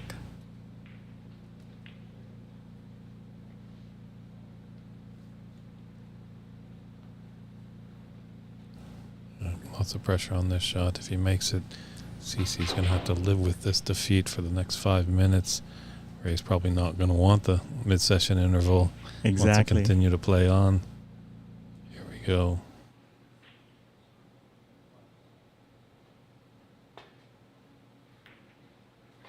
Oh, wow. That is a pop-up. great comeback. That's a great comeback. So big fist pump there by Ray. Jay, it's been a pleasure talking with you. Absolutely pleasure, Dave. Great to hear all the great things you're doing with Snooker in the U.S. You can reach him and the whole team at snookerusa.com. And keep up the great work. Great. Thanks a lot, Dave. And I really appreciate what you're doing. Thank you very much. We'll step aside for a 5-minute break, everybody, and we'll be right back with a best of 3 now in this race to 4 frames. Take care, everybody.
And we're back, frame 5, about to commence here with CCU breaking off. Hopefully he can shake off that last frame. Had a little bit of time to think about it in the mid-session interval. But, so definitely he seemed very in control of that fourth frame, looking to take a 3-1 advantage into the interval.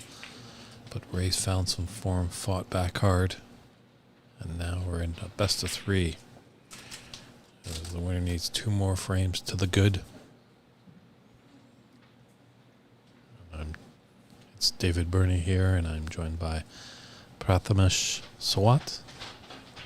If I'm pronouncing that right. I know he's probably going to take me out in the parking lot a little later if I mispronounce it. But no. Prathamesh, how are you doing? Good, how are you? Good.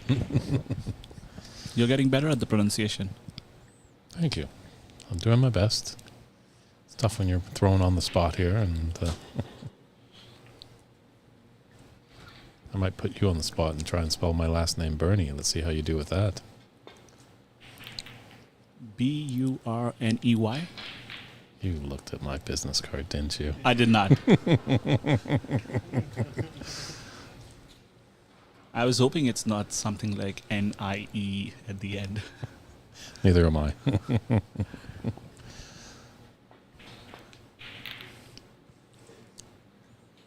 But now we're really enjoying you, the booth. You've provided some great insight from a player's perspective. I know people on the stream are really enjoying your color commentary. Your analyst is great, so keep up the good work. Thanks. I'm glad that they're enjoying it. This is my first time doing this. I think I tried it a couple of days ago with Christian on the night shift, and this is my second stint.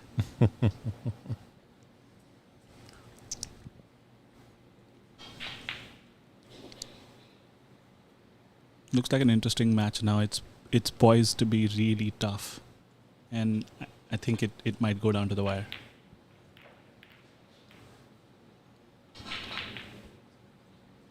First mistake. Mm-hmm. Yeah, big frame here. Whoever takes this one is 1 frame away from moving on to the semifinals, but it's always tough getting that last frame.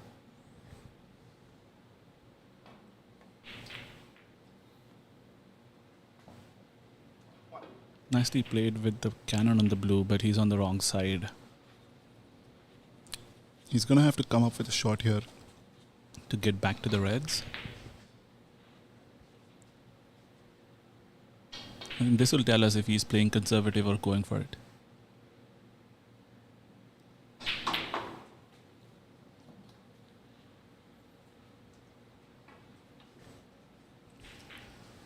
Well, we know he's going to go for it now. Fell short though. I think he's going to have to play a safe now.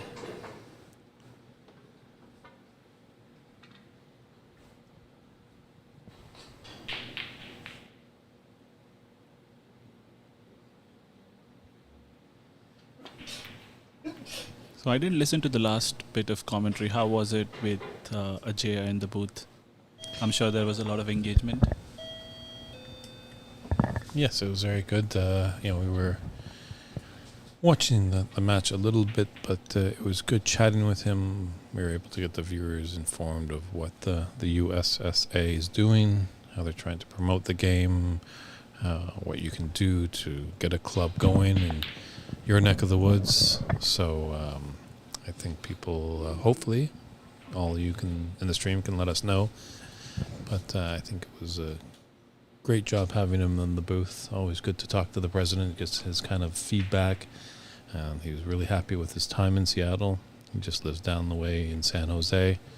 And he's got a good academy. Interesting how he was talking about how some of these things are set up. The one that he has is completely all automated. So you don't even need employees. It kind of works on a membership kind of basis. They have an access code, and then they punch in into the iPad that's close to the table. The lights pop on, and then they've obviously committed a credit card, so automatic payments happen there. So an interesting concept, and it could be the wave of the future. Yeah, completely self-serve. Mm-hmm. I'm going to have to go back and listen to that commentary stint again.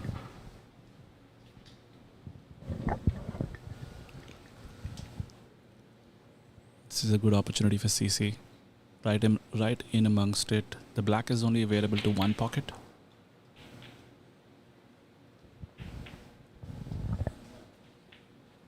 Might have pulled it back too much. The pink is always on though.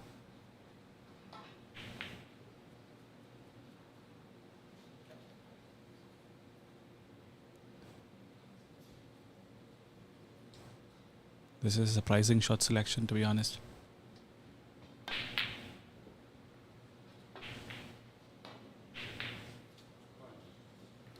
Yeah, maybe that last frame just took a little sting out of his step.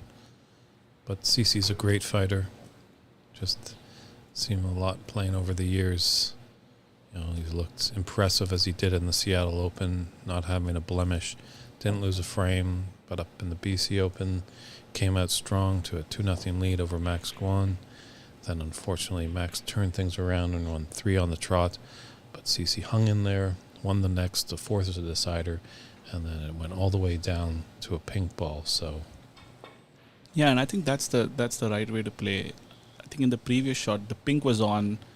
That's a shot that CC will take on almost against any player most of the times. But the important thing is, if you are not feeling it in the match in a particular time, you should still just play what you're comfortable with. I mean, although the pink seemed like it was on a shot that he would go for, if he's not feeling comfortable, I think playing the other ball is the right way to go.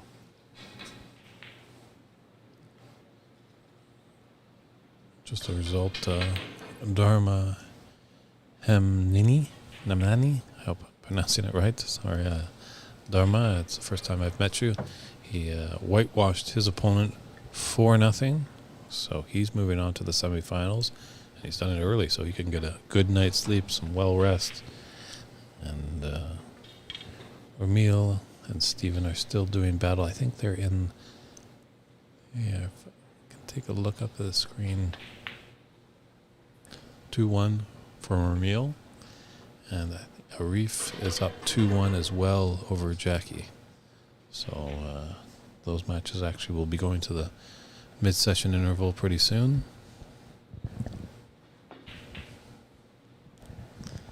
We've done that, and so it's now just a race to the finish line and see who can cross there. Great shot there by CC. Element of safety. Yep, element of safety, but it went in. Hasn't landed great on the colors though.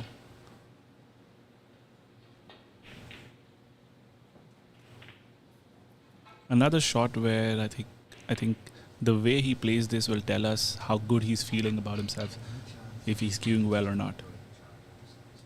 He might just try to make it and then play safe, or he can pull it back completely.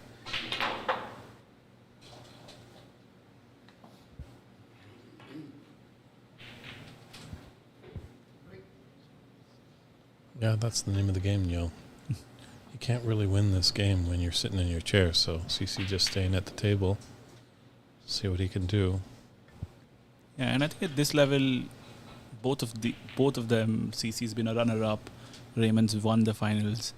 I think if they for sure are aiming to win the tournament, they're gonna go for aggressive shots.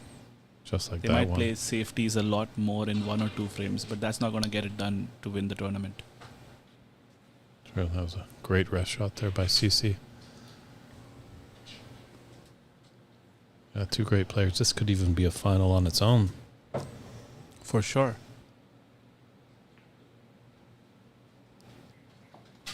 That is such a good shot. I think it might not seem much, but the amount of control and the touch required for that shot is, it needs an incredibly good touch. Sometimes that's the tricky part of telling the new viewer or the new player, aren't you supposed to pop balls? There's pockets here. The balls need to go in there. But a great safety shot is just as good, almost sometimes better than potting a ball. I think what the when someone's not played snooker, and especially in these rules, which are the foul and a miss rule, trying to just roll it up to a color, it's always a mistake that the players make once or twice before learning. There are times when you would just not reach the ball and you yourself get into that snooker. And it's a horrible position to be in, but it's not as easy, it seems, rolling up to those balls, especially at the distance that CC did it on. When it's close up, it's easier, but from a longer distance, it's way harder than it seems. Yeah, you've got 6 pockets to put a ball in. Sometimes you just have that one ball to put your cue ball behind for a snooker, so it's called snooker, not pot balls. Yep. He's on the blue here. It's not easy, but you would favor CC to make it. Can play on a variety of reds. Might decide to go into the bunch or the ones near the black.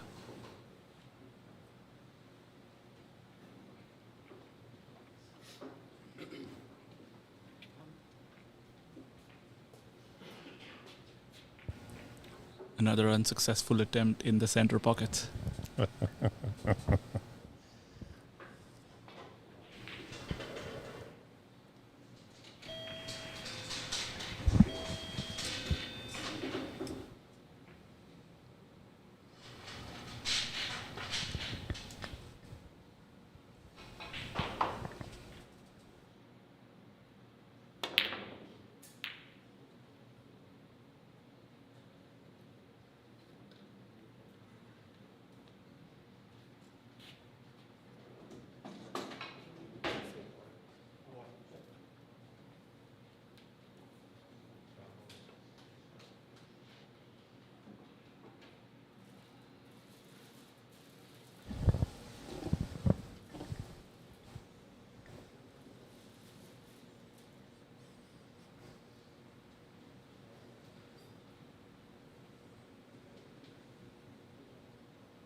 Quite a pacey shot there. Need to pull up almost another 16 inches. Yeah, does it look like he's on anything now?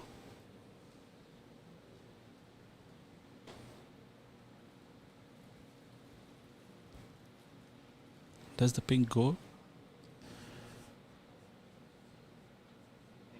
It might go into that right middle pocket, but, like we say about these middle pockets,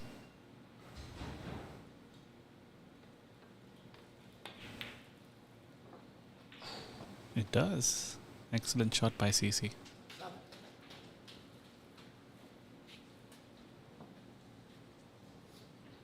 These are the frames, especially when it's 2-2, where I think under the pressure, it's okay to play a couple of colors, play safe, and try to build a big lead. The game changes a lot when one player is leading.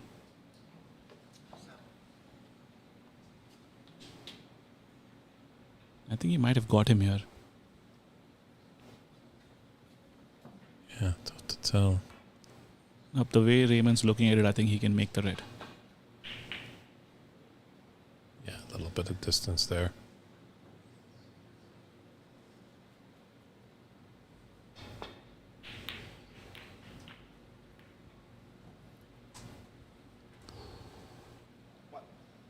Well, he's freed up the black to one pocket, but unfortunately, he didn't free up to the pocket he wanted it to go to, as that red blocks the path to the top right corner pocket. It was a good shot. Deserved to be slightly better on a color. It's just going to have to be a safety now.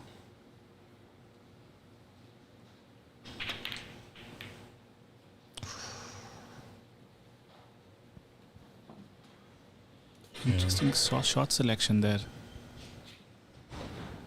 I think he was trying to play safe, but it didn't come off as he wanted to. How are you feeling as a player? You know, you're getting later into the tournament. Does your mind get a little cloudy and the shot selection gets a little poorer, or? I think later in the tournament matters less than how you're feeling in the match, especially during these long matches. When you're playing well and the opponent isn't, there's a lot less pressure. But when you know the opponent's playing well, if he's making big breaks, a lot of your shots change. Mm-hmm. I mean, you start caring more about playing with an element of safety or not, and that affects your game too.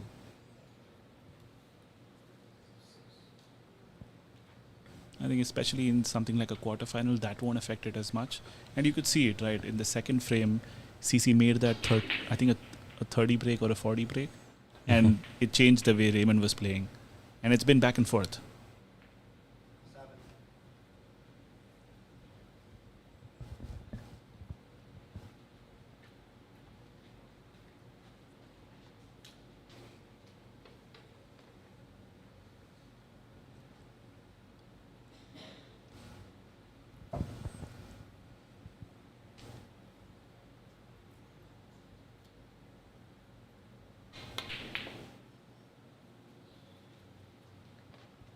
Smart shot there. Didn't want to force the issue and just come up with a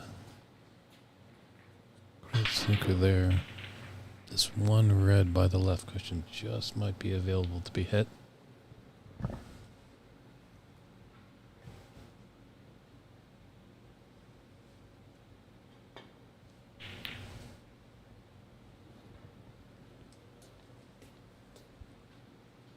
And just an update from the Jackie Wee and Arif Mahmood match. They're tied 2-2. We're experiencing some technical difficulties with the cloudsnooker.com website. That's been our great resource for all updated scoring. Hopefully we can fix out those bugs, get it fixed shortly. And in any doubt, hopefully it'll be up and running tomorrow. However, we'll only have 3 matches, 2 semifinals and 1 final.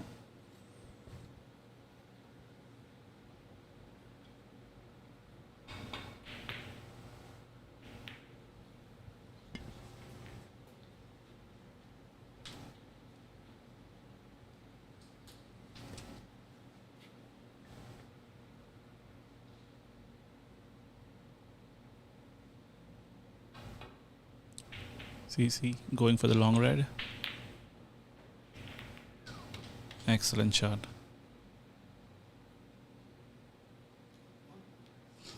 He was always going into those reds and had to rely on a little bit of luck.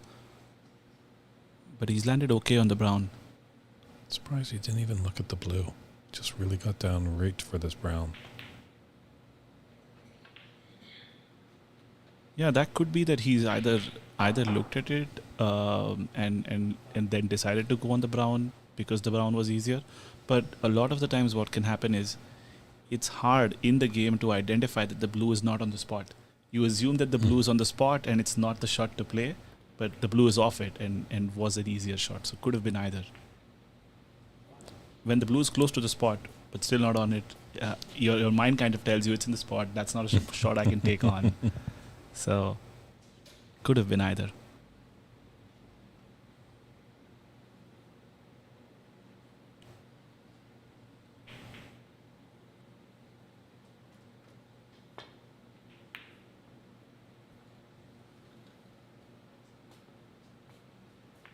This looks good. It's tight. The red might still be on. Just wanted a little less pace there, Raymond, but still lots of distance between cue ball and object ball.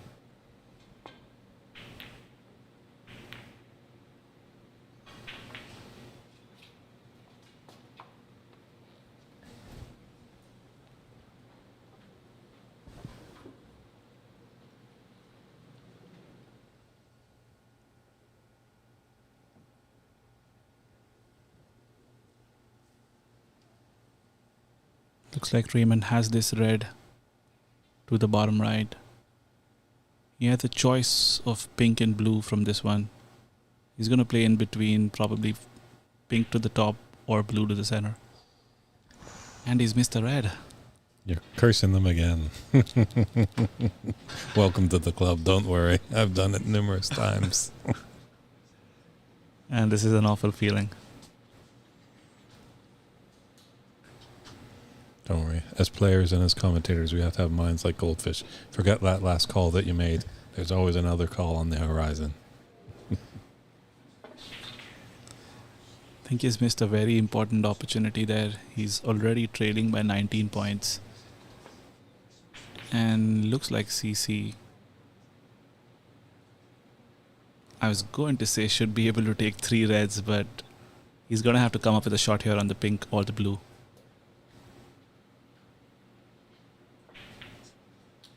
Both are okay based on how he feels. The cue ball's close to the pink, so even with the rest, that's not a bad option. I personally would not play the blue even if it's not with the rest, but it's a personal preference. If the blue's on the spot, that makes it easier because you practice that a lot more. It just depends on how he feels in the moment. It's a shot that he can stun in for the red. Oh, he played it with an element of safety.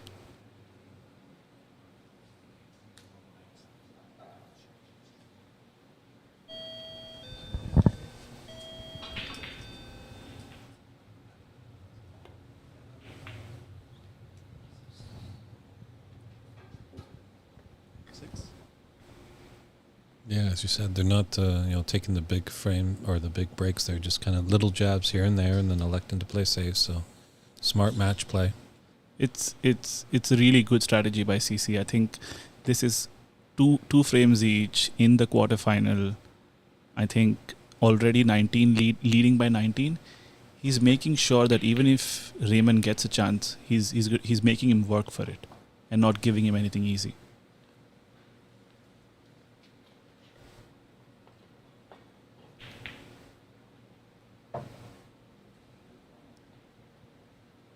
I think the red should naturally cannon the next red for the black.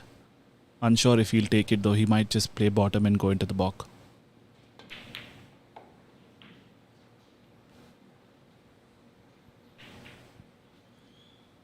And it's going to be a safety from here. Based on the last 2 shots, I don't see him going for the color here.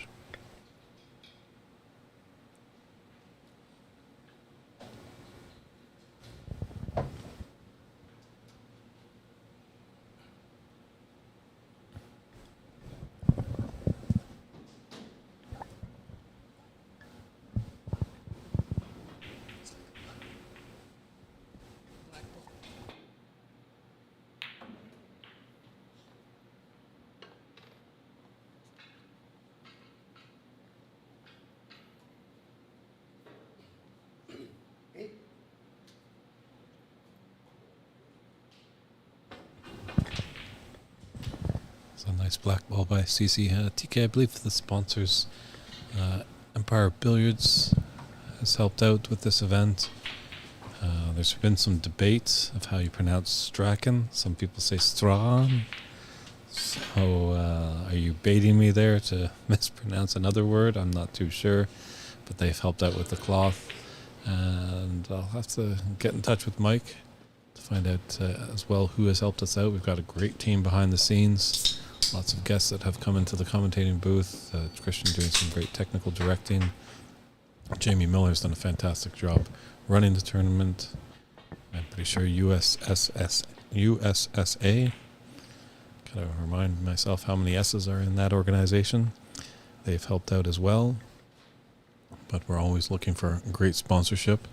And with more sponsorship, gets a little bit more money, get a bigger purse, helps us bring more people to the room, and we can hire referees, scorekeepers, so we can really make a nice oiled machine. So, DK, if you'd like to be a sponsor, feel free to reach out to us.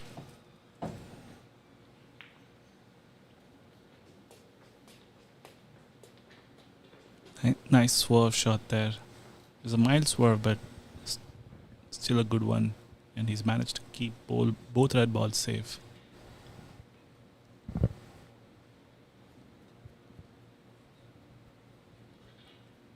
And about the sponsors, I would go with Strawn. I do some correspondence with the Snooker Scene podcast and Dave Hendon, and I'm going to write to him and ask him, just pronounce this word so we can all lay to rest. But is it a schedule kind of thing, tomato? No, I think it's the name, so it's going to be the preference of the company. I used to call it Strachan, but I think the way I grew up playing, I was told way back when that it's Strawn, and I've always done that.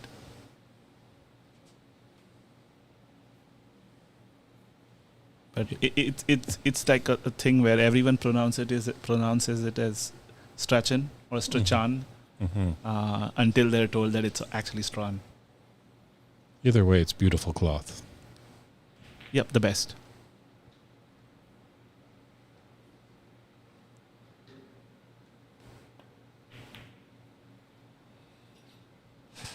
Oh, CC's frame ball there. He knows it. Still, it's an uphill battle here for Raymond if he wants to take the lead in this match. So CC in the driver's seat in this fifth frame, leading 41-75, 35 on the table,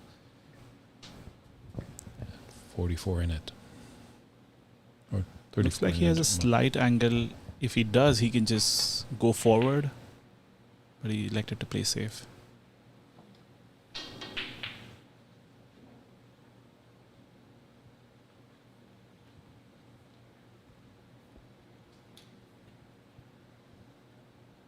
Might have left it, but even if he hasn't, it would be an easy escape for CC.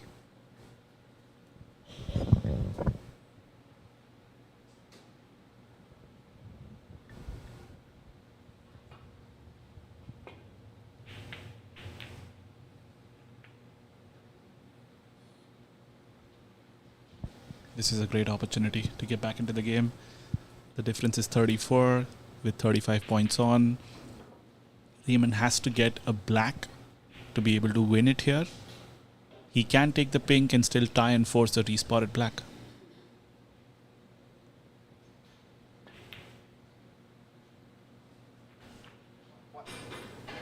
Nicely on the black. And they're all there. If he makes the black and gets decent on the yellow, I think the main match will depend on how he gets onto the green. The rest are pretty much open.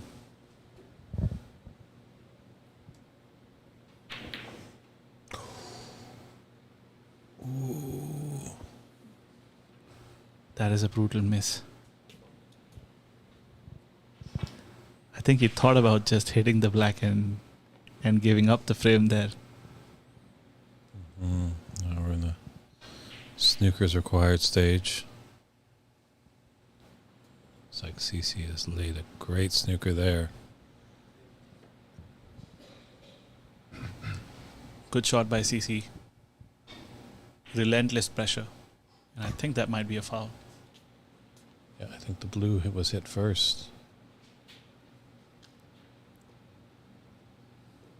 Sometimes that's a little tricky part when we don't have the referee. Gotta leave it up to the sportsmanship of the two players.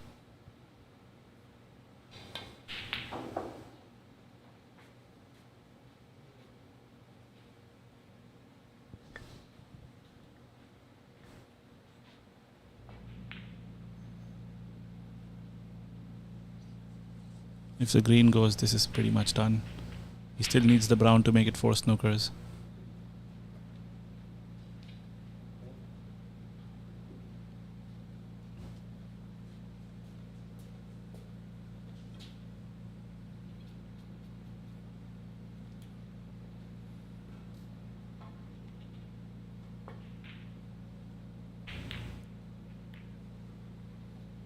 I think these are the first signs that pressure, of the amount of pressure that you get in these quarterfinals. You would not expect him to miss the black the way that you did. Yeah, good friend Dave Daly, who's sitting in the room, is calling that was a foul. The blue was hit where he's sitting in the room, so... Yeah, and I think the way I saw it on the screen, it looked like a foul too. But I think what would happen is CC is already leading, needs snookers, and he probably didn't want to get into that. Not even a discussion. Just wanted to just play on. And that's what happens when there are no referees. You've got to rely on what the shooter says.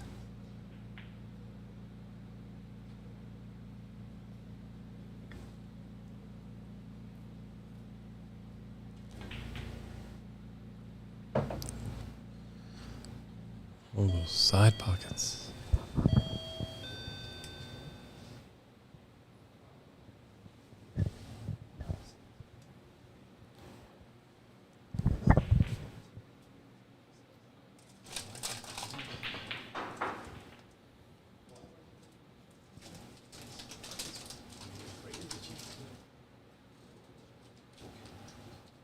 So 32, and there's 22 on the table, 32 in it. That green going down.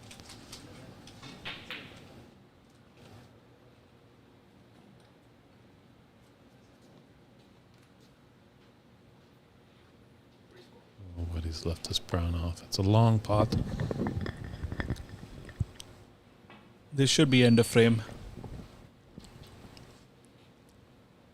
I'm testing the curse here. CC should make it. There is no curse. You haven't been redeemed, so CC with that brown takes the fifth frame, leads 3-2 in this best of 7. Winner moves on to the semifinals that will be played tomorrow at 10 a.m. Pacific Daylight Time. Loser, unfortunately, will have to go home. So we're going to stand by for a short break as they get the table ready for frame 6.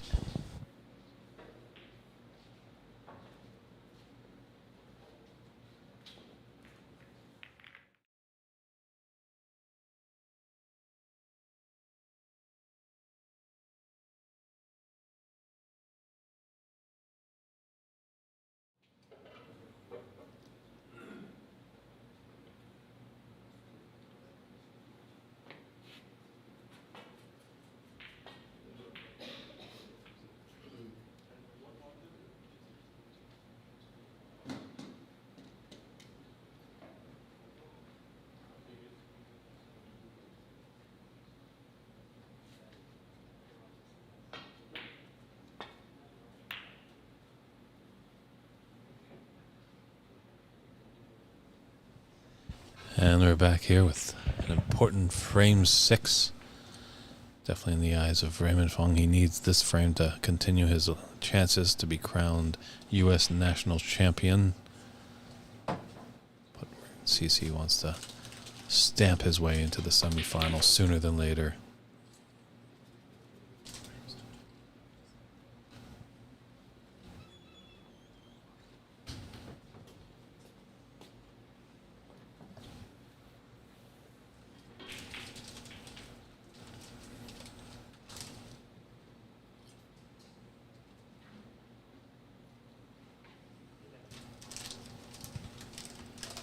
It does look like he has a plant actually to the right of the bunch there. Those two reds are not welded together. But by my vantage point, it looks like there's a pathway into the top middle pocket. Maybe he'll save that for later. Good red there, right side of the blue.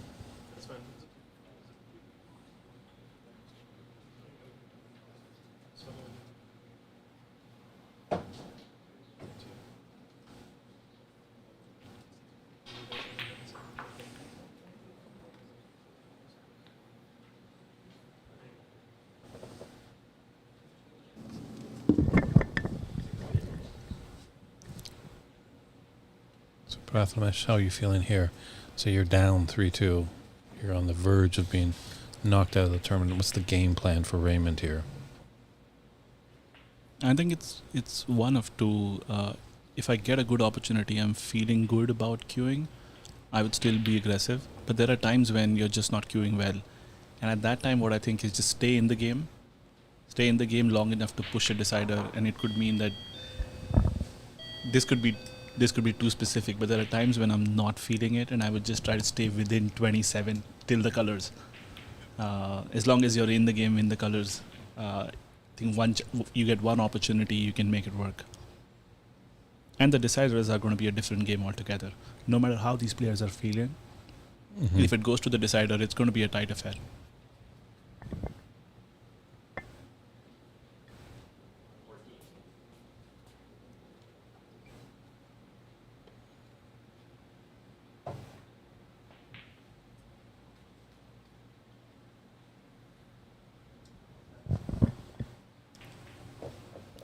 Ravens had a good start here, though.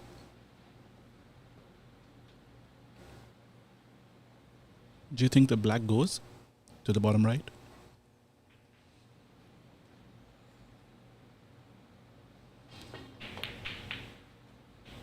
It must go with the way he played it. This is one shot where we need a referee. Definitely. We do have a few. Well, Mike Dominguez, who's owner-operator of Ox, he is in the audience. But he's been just doing many things, and I don't think the players know that to call him over or anything like that. Looks like it doesn't go, or he just doesn't want to risk it. Excellent shot. The blue to the top pocket thing, especially with distance, just is a really good feel-good shot. It changes the way you feel. It gives you a lot of confidence in your queuing. Raymond's definitely going to be feeling good after this one.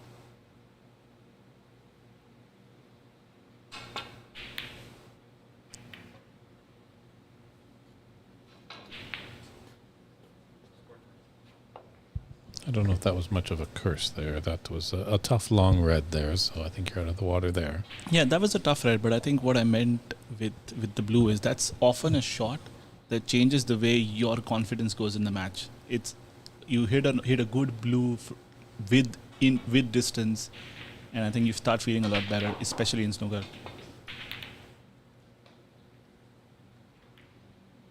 There are times when I'm queuing bad. I think if the blue doesn't go, you're not feeling good. But when you make those blues, it changes a lot with your confidence.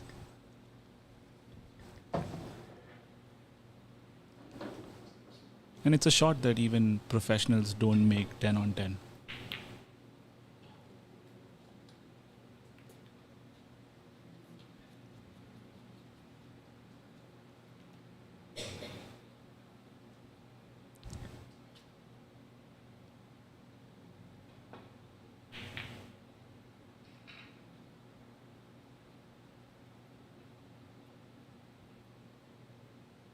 Not an easy safety here.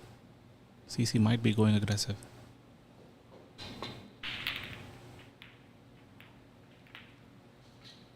Yeah, he's really opened things up there. This is an excellent chance for Raymond to actually take the frame. Another 20-odd break and I think he's going to be in the driver's seat.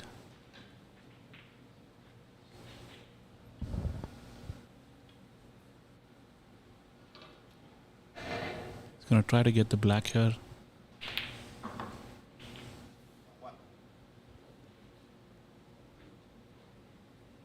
Perfectly on the black. Does the red near the black spot cover the spot, you think? It looks pretty close. Yep, I think it covers it. Yeah, I think that'll be coming up onto the pink spot, so...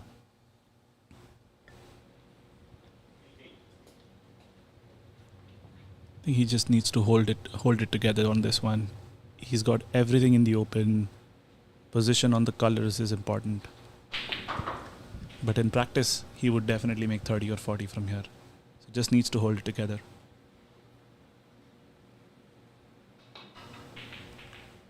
Which is easier said than done when you're down 3-2 in the quarterfinals of the US Nationals.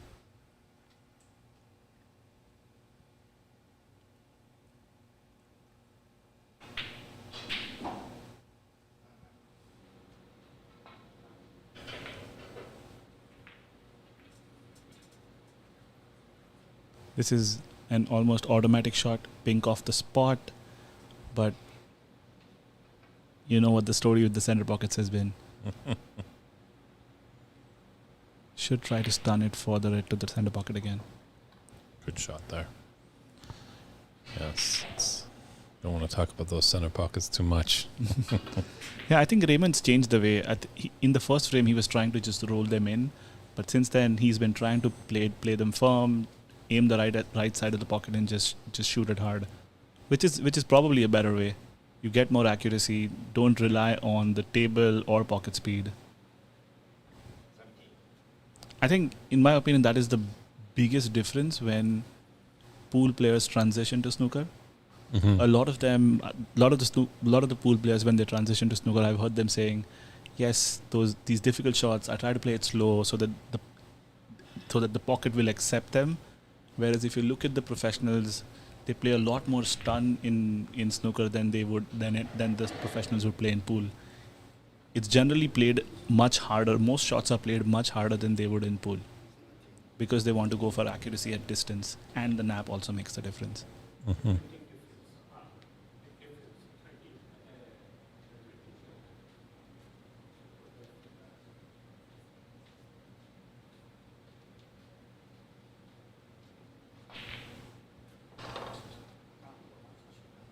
Nice chance for CC here to pull some Sure. points back.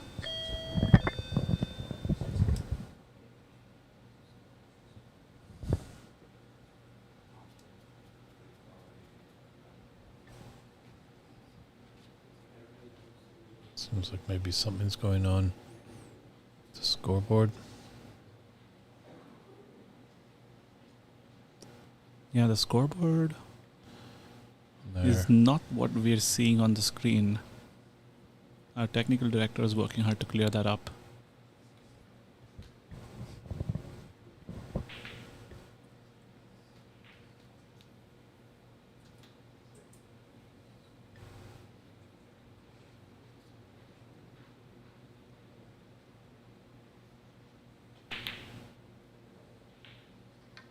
It's a good cannon here. Yeah, he's okay on the pink.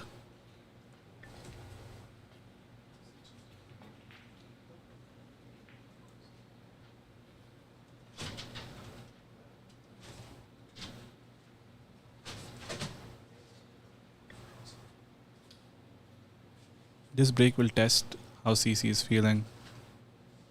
He's 37-0 down, everything in the open.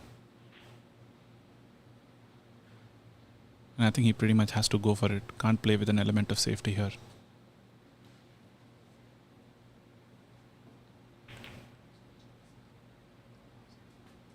Nice shot there. I think the pink should go to the black spot.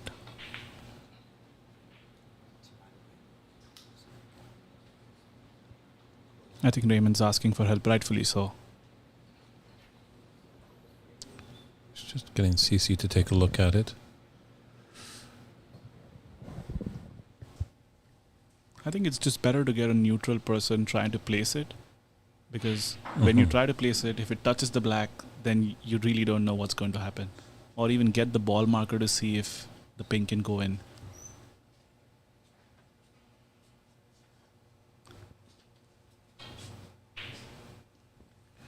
I think actually the iPod scoring app has gone a little glitchy in the room. I believe we had the correct score. Because we thought it was a bit funny there that there was only a 20-0 advantage there, as you can see on the board there. CC 1.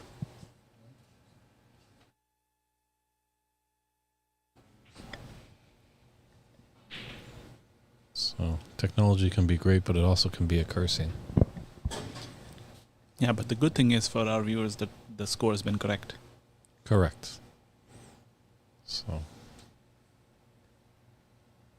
and there's Mike coming in, doing a great job spotting that ball. Looks like the pink still goes to the corner pocket.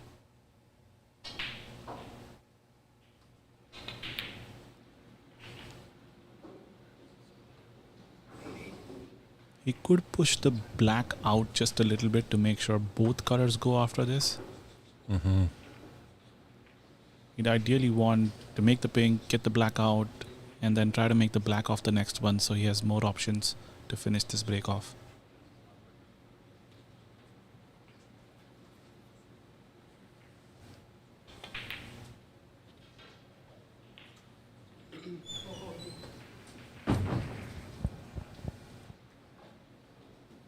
pushed it out slightly, but I don't think it's helped.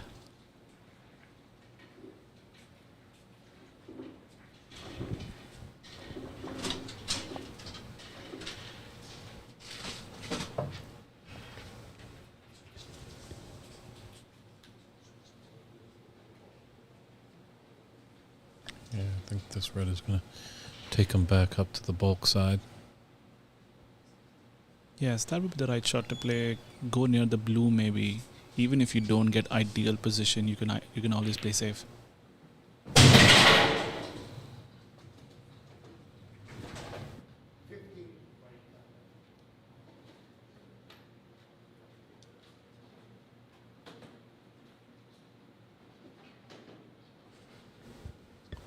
Yeah, it's just some technical glitches. I'm not sure there might have been some excitement in there. Maybe someone's trying to bang our technology back together.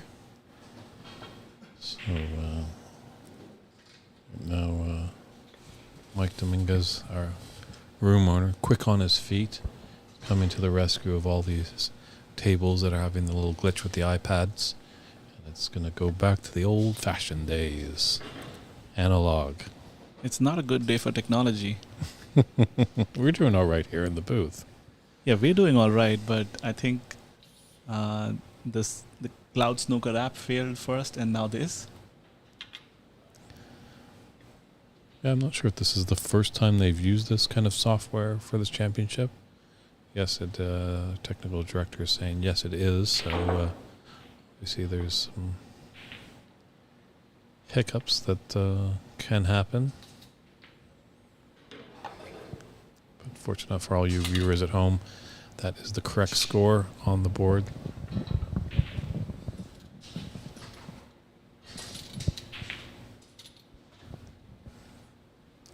Good shot by CC. He's nicely on the brown or green.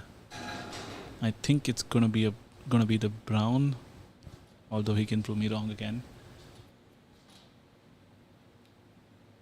Yeah, I see going for that red just to the right of the black. Does that go into the top right corner? Oh, is he on the red? I thought he was on a color, but that's my mistake. It's all right. There's been a lot of shucking and jiving going along.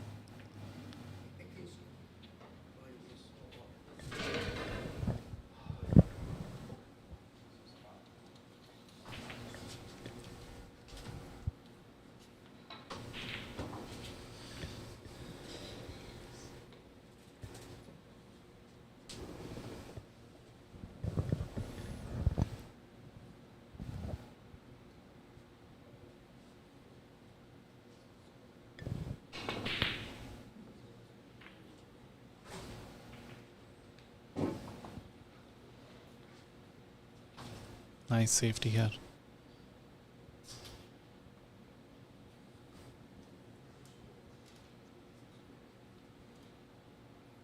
I don't think there's an easy safety out here. He's gonna try to thin this, but will be close to the bottom right.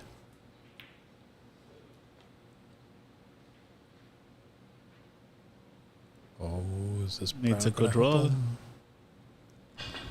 That other red might have helped him. That's a very, very long plant. I don't like that at all. Yeah, that plant is very difficult if the red is not directly on.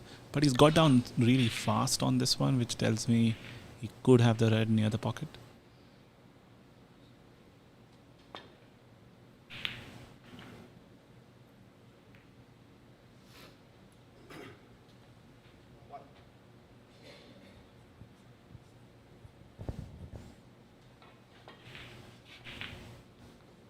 Nice shot by Raymond.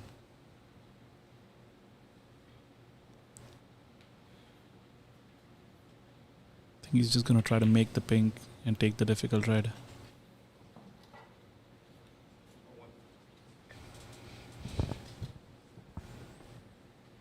Yeah, how many more twists and turns do we have in this sixth frame?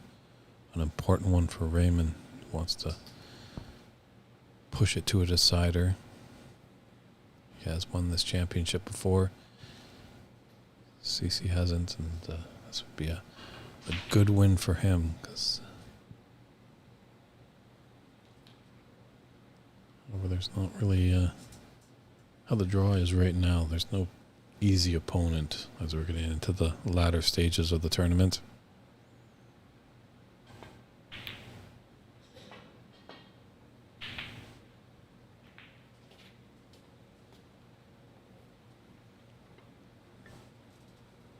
CC is keeping it really tight. Doesn't want to make it easy for Raymond to get back into the match.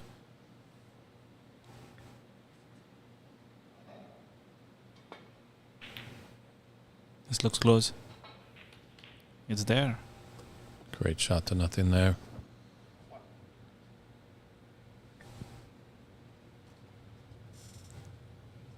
think Raymond leading by 21. I think this has got to be a safety. Probably a roll up to the green. He's having a good hard look at that pink. This is tempting. Just waiting for the adjacent table. Arif Mahmoud taking a shot. If the pink is on, he might go for it, but I don't think he'll go for the box colors. Looks like it is on.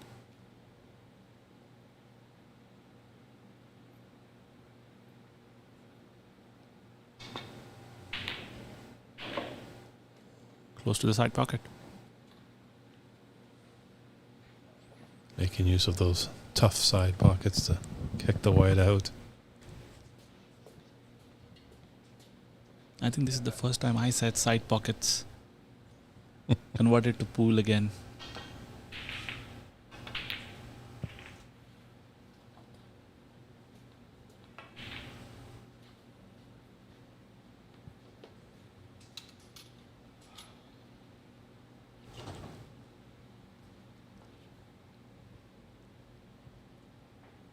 Raymond's got a good lead built up now. Where's this red going? Wasn't planning on that. I think you should just leave it on the blue. That might be a really good safety. Just leave it right on the blue, make it really hard to cue. If he just drops it on the blue, he will only leave one red, which is the red towards the left side of the table.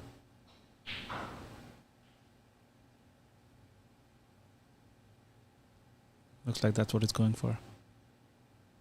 Yep, excellent shot. Yeah, those are a little nervy. Definitely deep in a match. So tough queuing all over this blue here.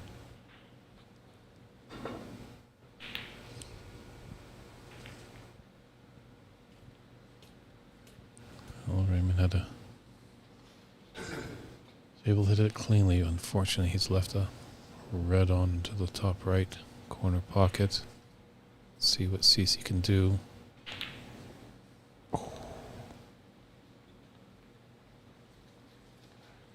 That one's gonna hurt.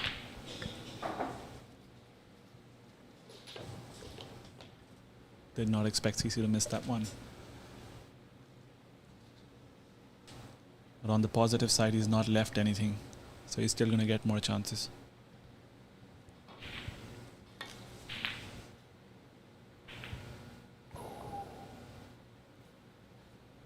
Actually might have been a good double kiss because the ball was going near the bottom right pocket.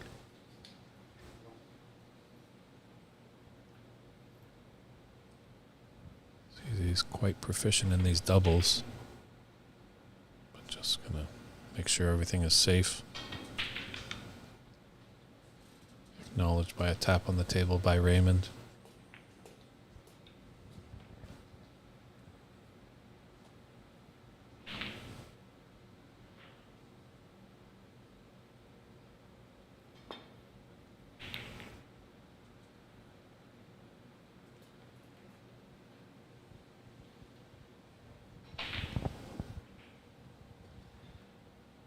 Good response there by Raymond.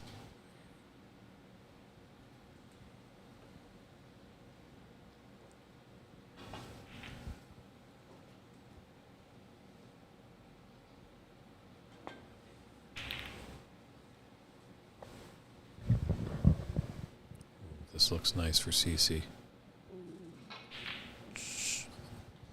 So close to perfection. But this brown is a little bit of a pain here for Raymond.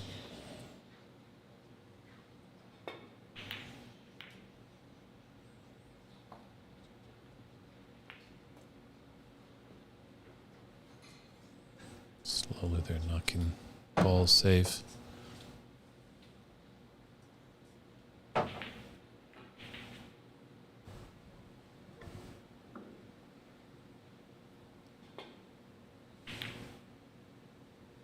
Raymond still, I think, is comfortable on this frame.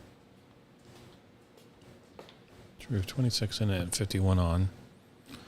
Some green and blue are really safe up there on the bulk cushion.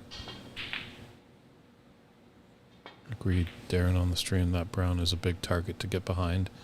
And has Raymond done it here? Yeah, he's going to be super close if not there.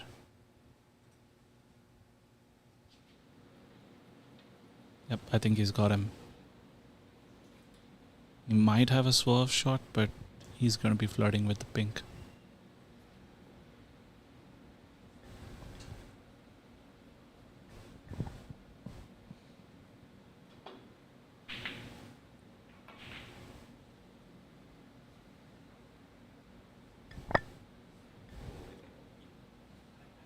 Always the right thing to do in these situations when you don't have a referee. Just ask your opponent to see the shot and check how much they can see. In the event that he does make the foul, there's no confusion and always an agreement within the players then.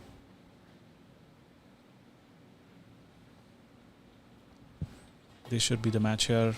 Not the match, the frame. I think he has a comfortable red. Go back to balk. Yeah, even if he doesn't make the red, as you said, he'll be safely up in bulk.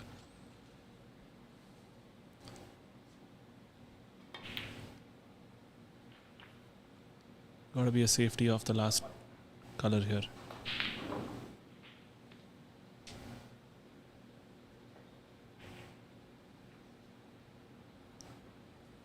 Not ideal for any safety. Could decide to just roll the blue in, although unlikely.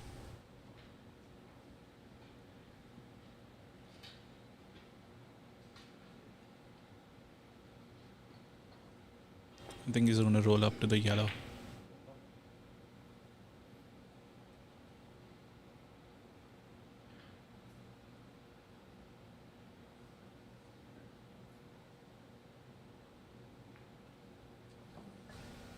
Very nice shot. Another one of those touchy shots. Mm-hmm. It needs a lot of good control. And I think you can err on the side of never being short. It's okay if you miss the snooker, but you can't be short in this situation. Yeah.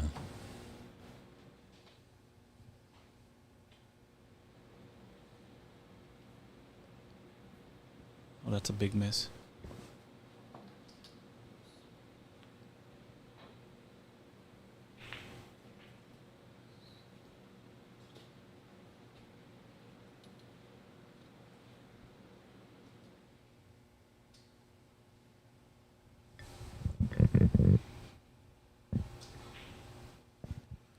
$32 points the difference, and CC will have 2 more attempts.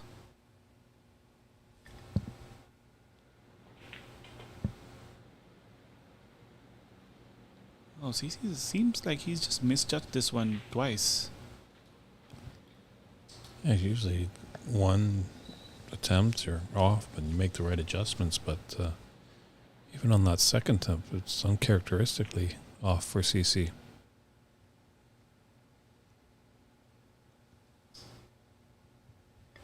I think it's important, even if he misses this one, that he doesn't leave the red on. He'll still be in the frame. But if he leaves the red on, Raymond only needs the red to leave CC needing snookers.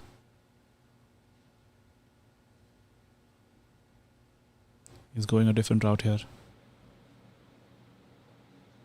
Pink or black?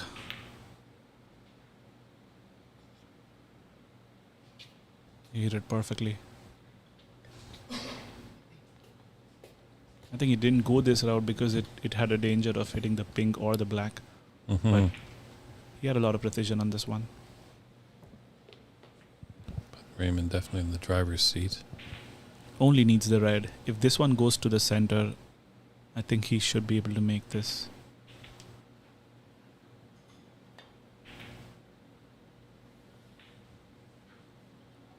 And that's the frame. I think we're going to go to a decider here.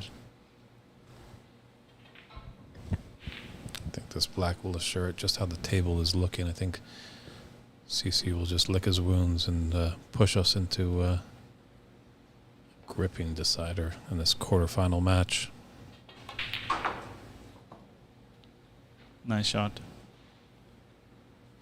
I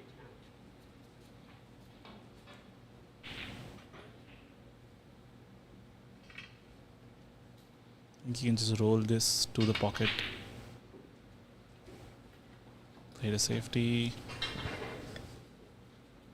CC's looking at the scores. I guess there's that element of free ball with the final red on the table. Yeah, so he needs 3 snookers. I think yes, with the free ball he has an opportunity. But again, this is again low percentage.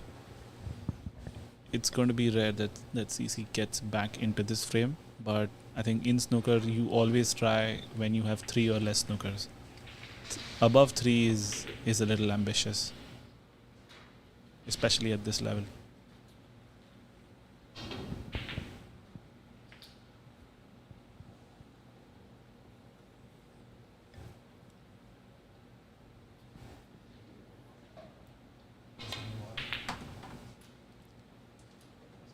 Oh, okay, so he That's concedes gonna do there. it.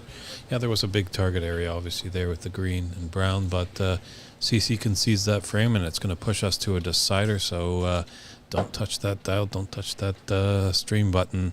We're going to be right back with a deciding frame of this great quarterfinal matchup between CCU and Raymond Fung. Back in a moment, folks.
All right, handshakes are had, and we're ready for a decider here. Here we go.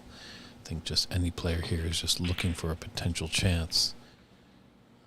Good to know on the technical front. Looks like our iPad scoring system is back up and running. That's good. Not too sure if the Cloud Snooker site is back up, where it has all live scoring. But David Burney is here with you for this deciding frame in a quarterfinal. Winner moves on to Championship Monday tomorrow. Loser, unfortunately, has to say good night, goodbye. We'll see you again next year.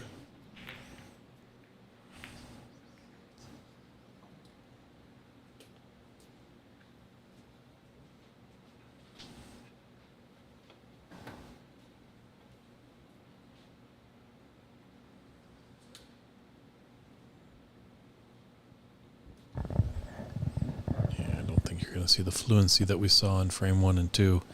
These guys are tightening up. Gonna take every shot with care.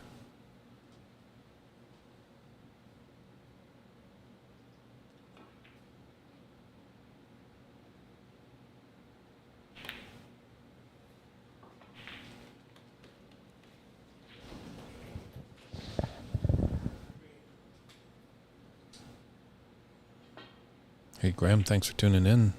Watching from Langley, BC. Good to hear a fellow Canuck streaming in. I make my residence in Vancouver, so Graham, we're pretty much neighbors up there, back in beautiful British Columbia. Hope you're enjoying all this great action of the 2022 United States National Snooker Championship live at Ox Billiards in Seattle, Washington.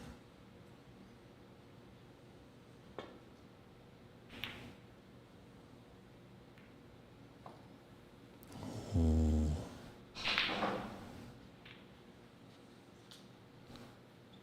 So a few mistakes here by Raymond, but he's not getting punished too much.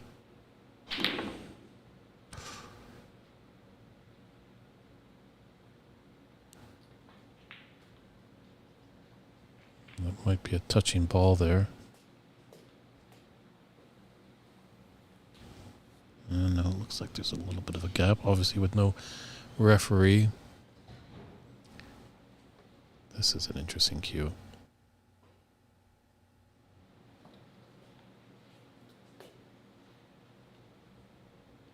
Very unorthodox. Never seen that before, but effective.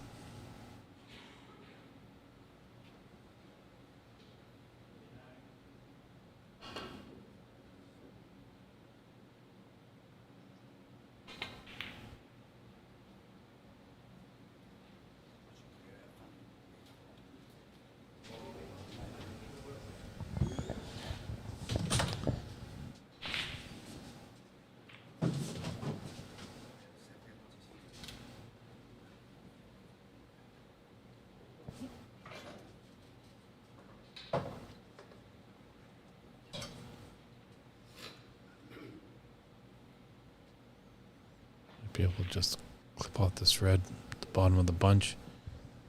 Shot to nothing here. Yeah, it's important he gets to the right side of the table, near the green, to make it difficult. It's always better when you make the red, though. True, true.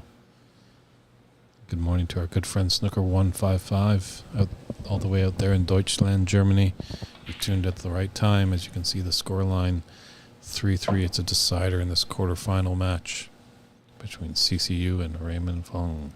CCU, a local player, so he's definitely got the room on his side, but there's a lot of support for Raymond on the stream.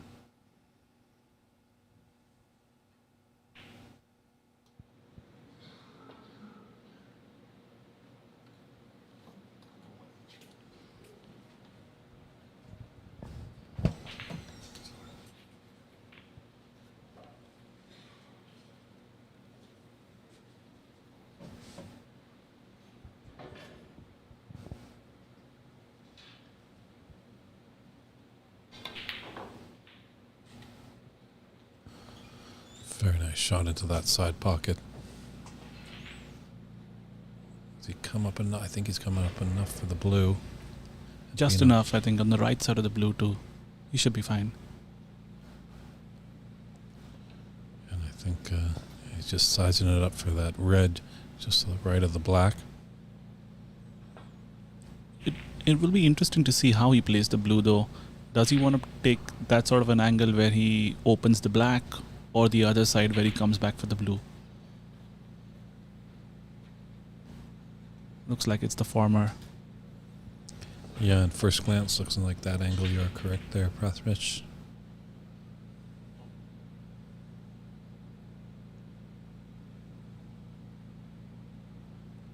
Should be a drawback for the brown.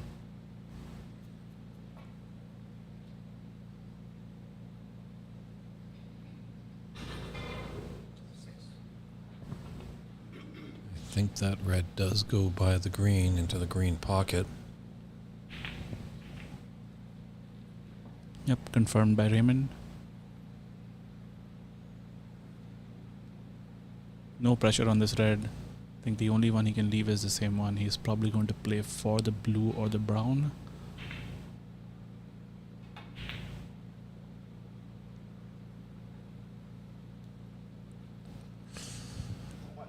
Ouch. And I think that's one of the worst places that he could have landed on. The only good thing would be if he has the pink, which is unlikely. And I think he might have to go play a safety here behind the brown.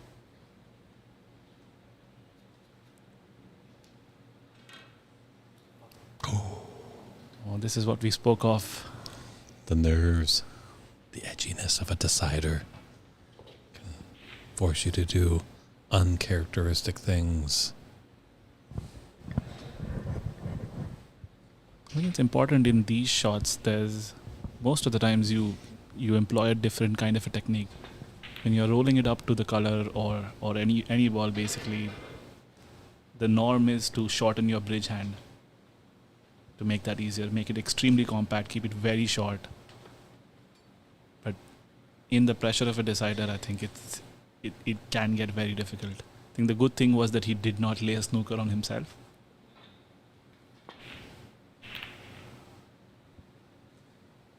But this is definitely a sign that Raymond's feeling the pressure.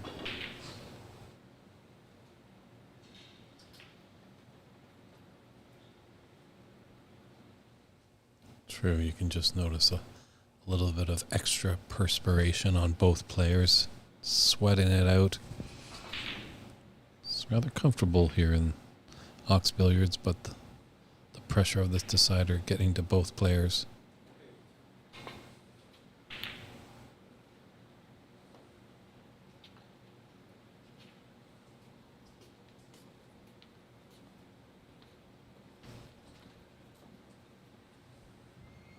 Another nice starter for Raymond.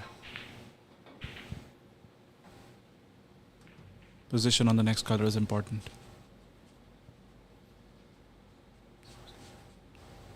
Should be a stun across for the green. If he goes too much, he could play the yellow.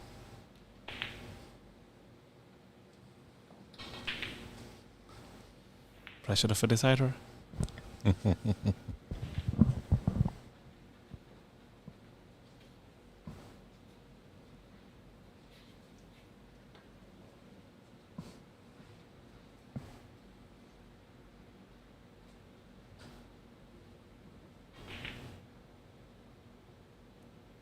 Thanks for the kind words, Mike Collier. Giving big congratulations to Ox Billiards. Yes, they've done a fantastic job of hosting us here. Mike and crew, Christian Youngers and Jamie Miller, all done a fantastic job making everyone feel at home, providing some exceptional conditions. These tables are top-notch. I can vouch for them. I play on these tables every week as a member of Ox Billiards, and I don't think I've ever played on better tables. Yeah, I'm going to be kind of worried about you guys when you come up to Vancouver and play in some of our tournaments up there. And I know Mike and I have been discussing a border battle, so we'll have to see who's going to take the honors of hosting it first. Shall us Canadians come down here, or are you Americans going to come up to see us. See, time will tell. Anything that doesn't have a citizenship restriction, and I'm in. It depends on how you play, and we'll judge it after that.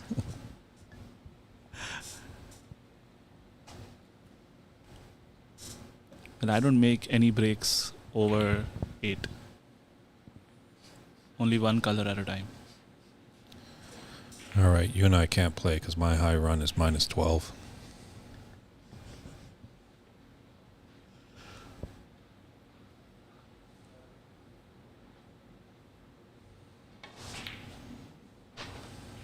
I don't know about you, but I think from the first few shots in this frame, I feel like CC is more comfortable than Raymond.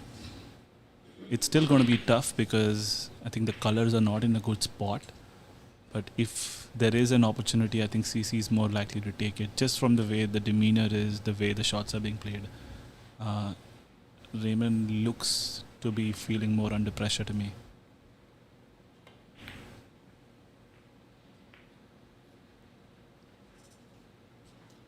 But in the decider, you can never know. I think the important part is, as long as the player is within those 27 points on the colors, it's anybody's game. Because both of these guys have the ability to clear up, especially even under pressure.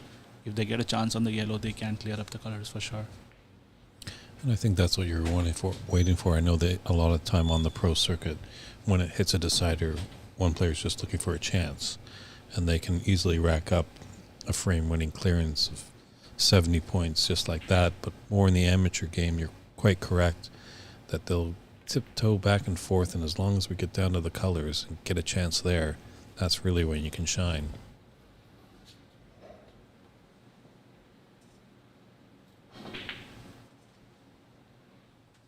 And you can see it right now, the safeties have also gotten a lot more conservative. Has he found a plant here? Or should I be saying combination? Oh, a straight red. No, it's all right, Prathmesh, to call them plants. You know, just maybe with our American audience predominantly, we can expand a little bit. When we say plants, they might be wondering if we've got a garden hoe in the broadcast booth, but we just have to let them know that a plant is snooker terminology for a combination shot. Yeah, I think after having spent the last 2 years in America, my terminologies are all mixed up. There are times when I'd use the same thing for a pool terminology or a snooker. I think the one that I still can't get rid of, I mean, I pretty much talk most of the pool terminology in America, except for scratch. I mean, I can't seem to be able to get to say scratch. I still say in-off, even when I'm playing pool.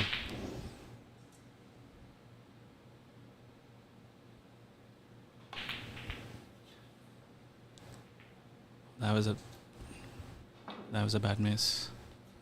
Sure, he's left this thread on into the yellow pocket.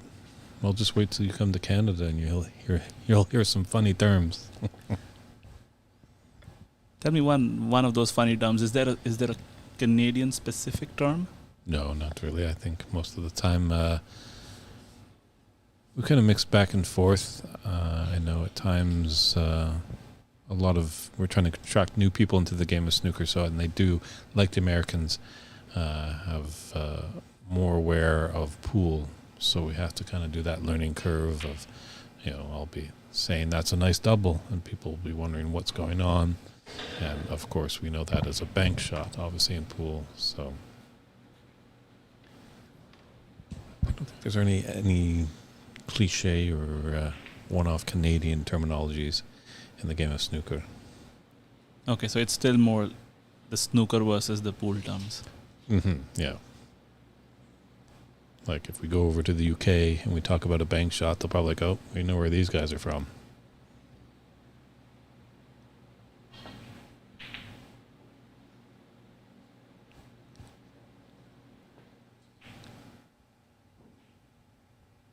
Nice shot on the brown there.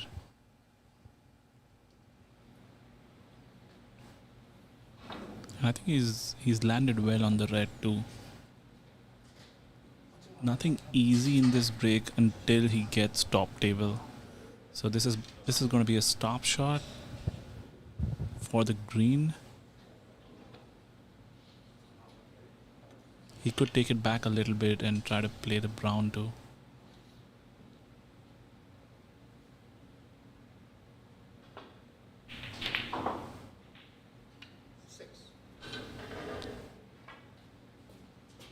Played an even better shot. Mm-hmm. Stunned it across for the green in the center.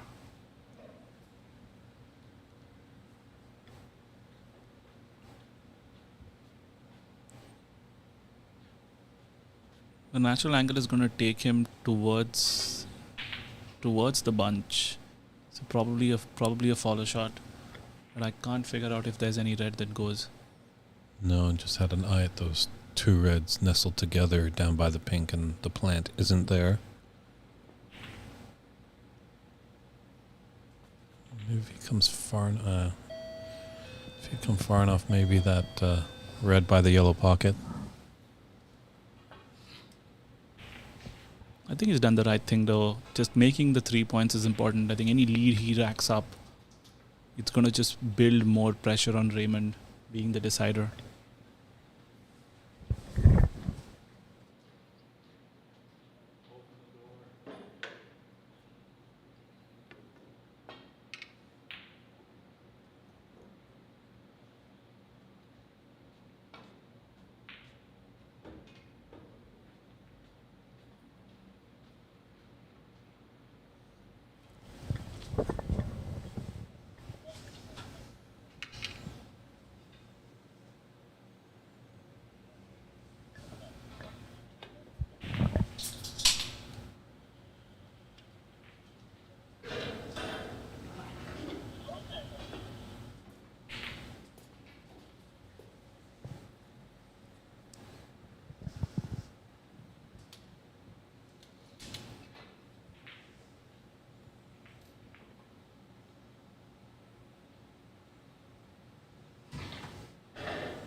Risky pot there. Good chance for CC to increase his lead. And this is a stage where you don't absolutely need big breaks. 1 or 2 colors and the pressure will just rack up. Important that he gets well on the black here. Looks spacey. Just gripped a little tight on his cue. The adrenaline is pumping. This is one of CC's specialties though. I think he will go for the green. He plays this shot really well.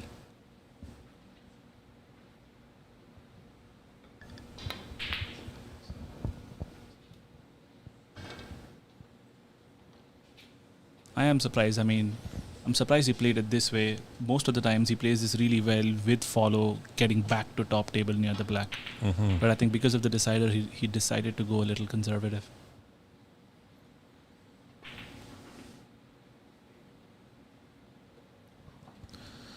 Surprised Raymond went for the pot there. There's a good wall with the yellow and blue. I think what he was trying to do was roll up behind the brown, but the red hit the brown and went near the pocket.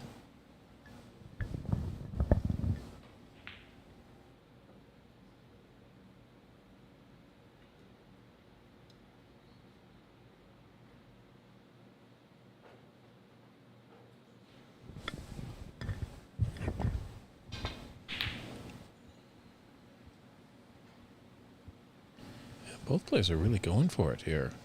Kind of trying to live by the sword, die by the sword kind of mentality. It's, this is a chance, I think, for Raymond to flick out those reds and possibly come up again behind that blue and yellow.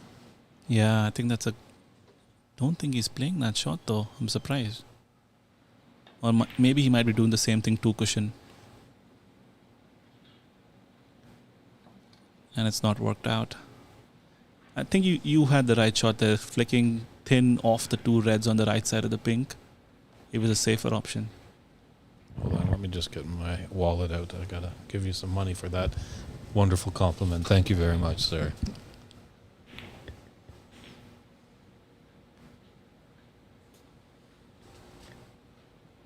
CC just can't buy a roll right now.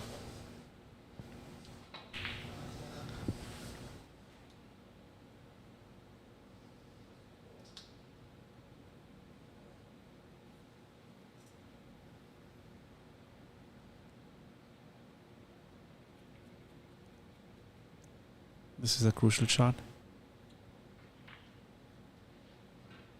Ooh, I almost thought he feathered into the cue where he popped up and just kind of slammed his cue down on the table, but just frustrated with that red being an annoyance. I think this is a good decision. He's got a lead of 13. Going for the black would be like putting all his eggs on in one basket. I agree. He's smelling the victory right there, but just doesn't want to force anything careless. So, just as they say, take your medicine. You'll have another chance.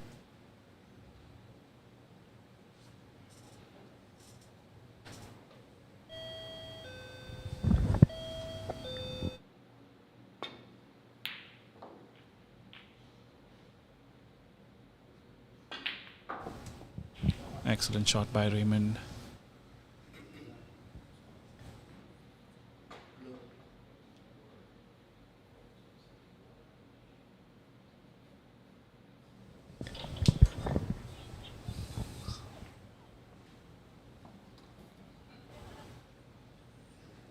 Just rolled a little far, and I think he can see the red.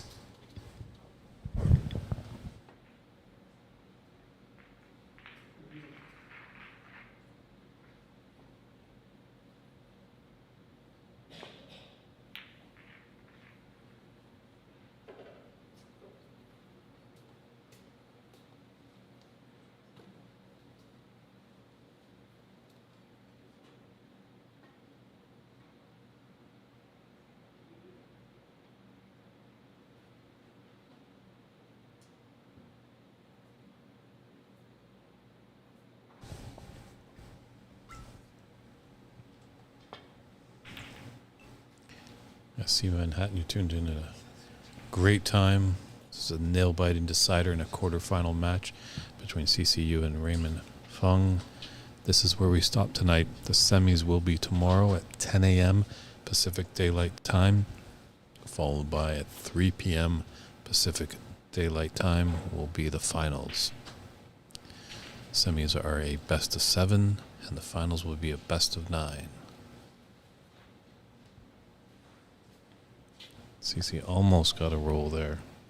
I think he's still got a roll because he's not left anything easy for Raymond, and there's a red on the pocket. So needs a really good safe shot here. Now he's going to go for this one in the center. He might try to brush the other red too, but looks like he's playing follow. It might be a two-way shot, or could just try to roll it in for the green, which would be a risky shot. Let's see how he plays this one. Oh, tried to play a two-way shot. Got the red in the middle though.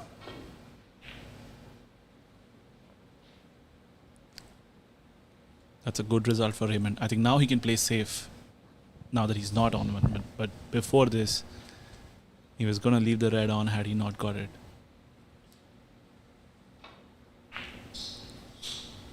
Again, looks like he's going for the pink in the center.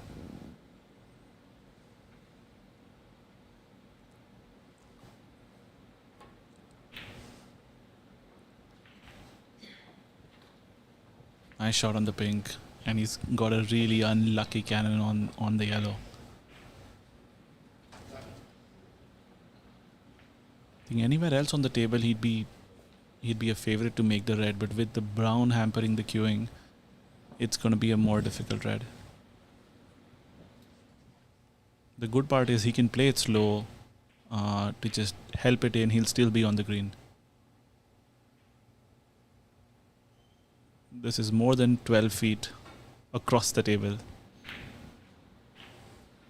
Very good shot. there. Yeah. I think he's got a good angle to draw it back and be on that red by the black.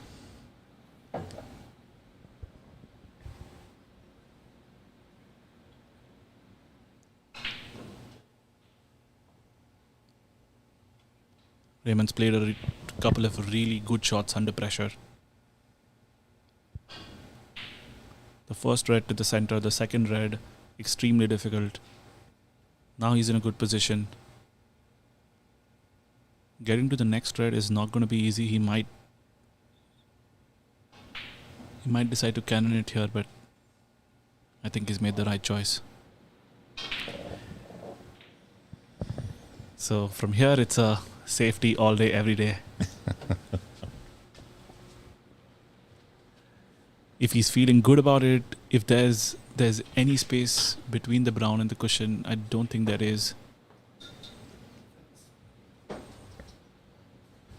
He's going to roll up to it for a snooker. I still think if he wants to roll it up, blue is a better shot, but I think under pressure, just getting the snooker might be the prudent thing.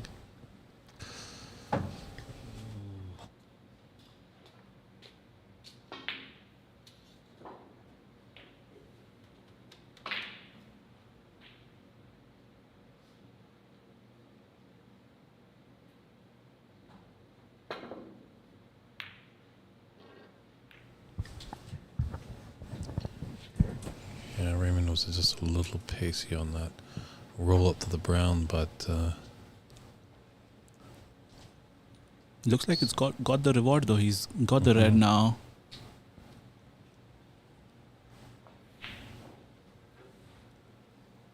Unless he can play on a high value color, which is probably the blue, there's not a lot of value on going offensive. He might go for a safety if he doesn't get a high value color here.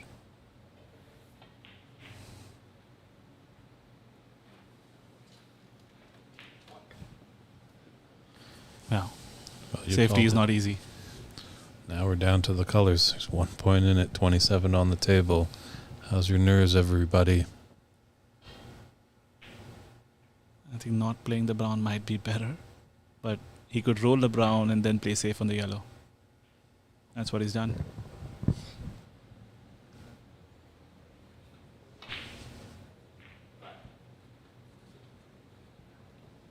The last 3 or 4 shots from Raymond have been really good under pressure.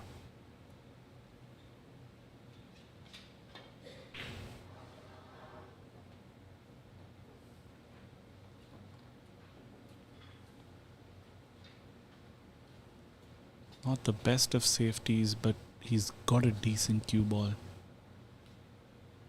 The downside is that CC just has to make it. He should be natural on the green.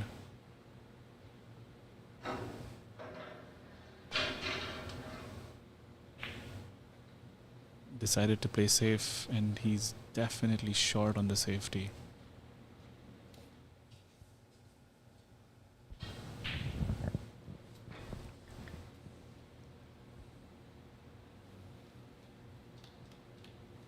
It's all coming down to who handles the pressure better from here. Mm-hmm. Both have played really well in patches throughout the match, and I think it's all going to come down to how they hold on to their nerves. Yes, both players should take a bow for their play in this great quarterfinal match. But unfortunately, there can only be one winner. This looks good. He might have a swerve shot on, but it's not easy. And if he goes 2 cushions from the left side of the table, he's going to be flirting with leaving a free ball if he misses.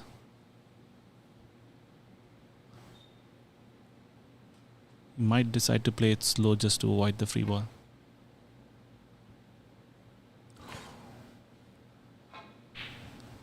That's 5 points. And not a free ball. You definitely put it back. Is that what you were playing there, putting back? It looked like that, the yellow's on. Yeah, but I think under pressure that would not have been easy. I think Mhm. if this was any other time, not the quarterfinals and the decider, they would try to go for it. Mhm. But it's a difficult snooker here. He's going to let CC try to take the match away from him, and that's what happens in like under pressure when you know your opponent's not playing well. If you don't have a very high percentage shot, it's sometimes okay to let this go. If you're feeling good about your queuing, yes, you can go for the yellow, but that's not a super high percentage shot with the way they're playing right now.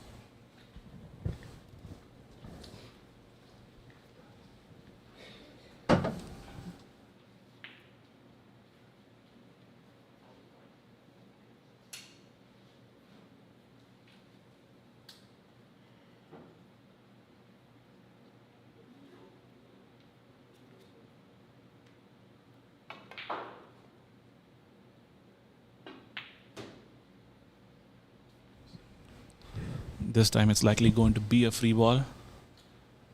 But he's putting him back. I think that's a mistake. Because he could have laid another snooker which could have gone 3 times again, playing off Right. of the black. And CC's just going to make those fine adjustments. Ow. Oh, he's gonna get another chance. Yeah, this should be a free ball again. So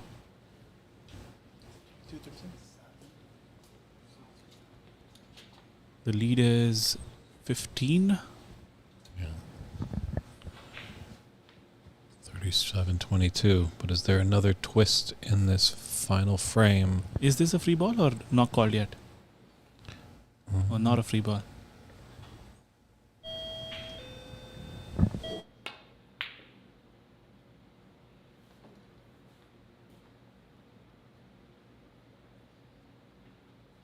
Great.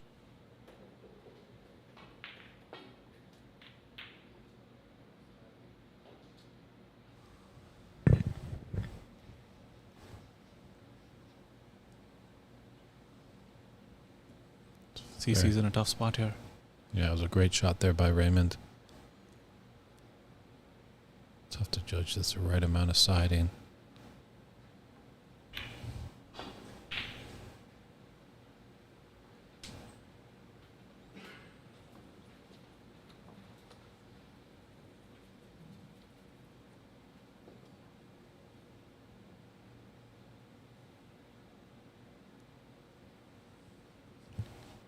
Raymond needs up to the brown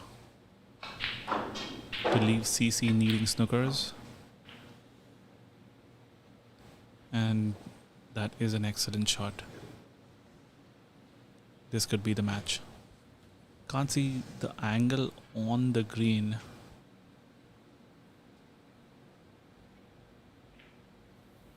He might decide to just cannon the blue and take the brown in the center.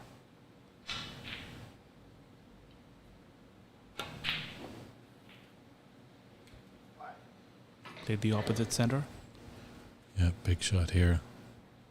Little stun into the side.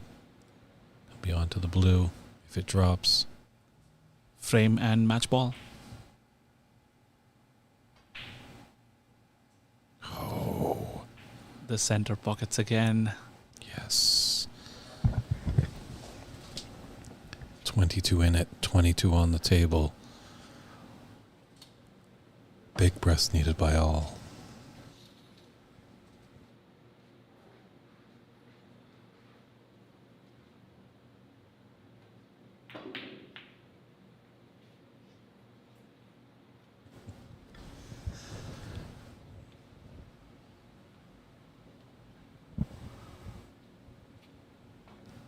Great shot there by CC.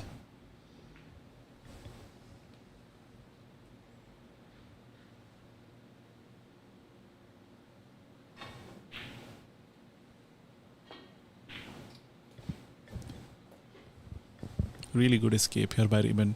He hit the right side of the brown for separation.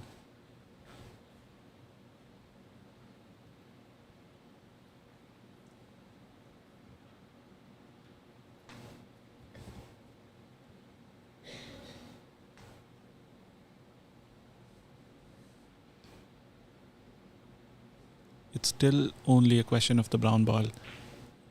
Even if CC gets the brown, I think all the other colors are there. This is going close to the pocket. Yeah, and he's not going to get the cover from the black. A lot of real estate that he's got to get through, though, Raymond. Definitely not tricky when you're in a deciding frame. This will test his queuing. Wow, great shot there. Applause from the crowd. So, snookers are required now. That's the dagger.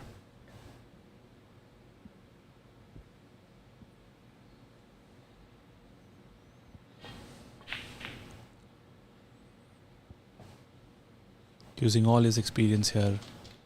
No messing around. Just dropping it close to the pocket, making it extremely difficult for CC to get a snooker.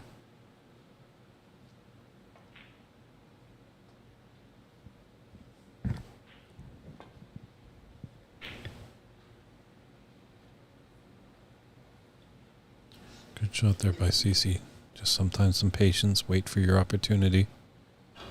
Could present itself. The pink's not in a bad spot for a snooker.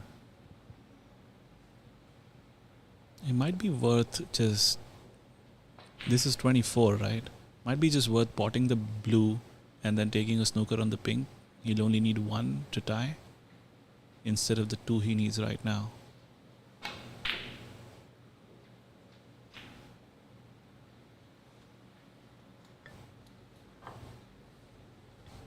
Well, there's that chance. Maybe this blue. I think he'll try getting behind the pink on this one. It's a pretty good chance. Just hit it straight and pull it back behind the pink. Not the right pace. Yeah, just didn't get into it enough.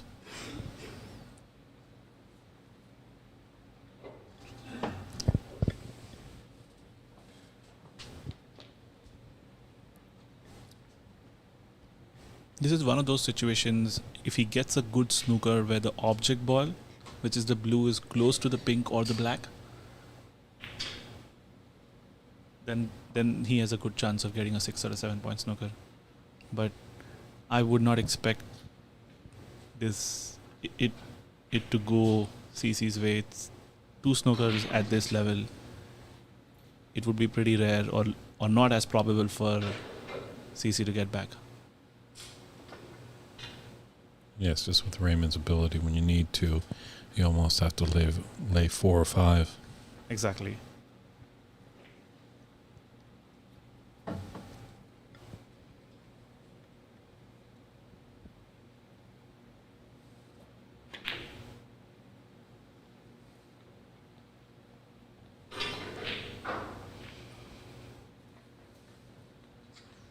This could be it.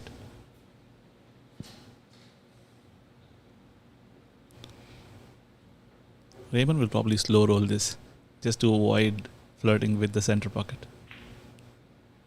Yep.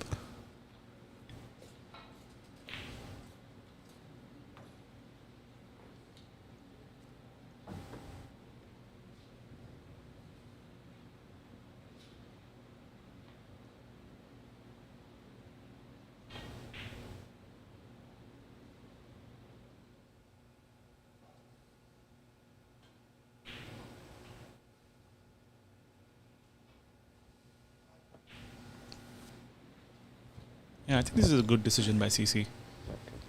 He realizes that I think giving 4 snookers and hoping that Raymond doesn't get out of any, or at least 50% of those, is a tough proposition. And he's just hoping that he lays a good snooker on the pink. If he gets a chance, he can tie it and then force the respotted black.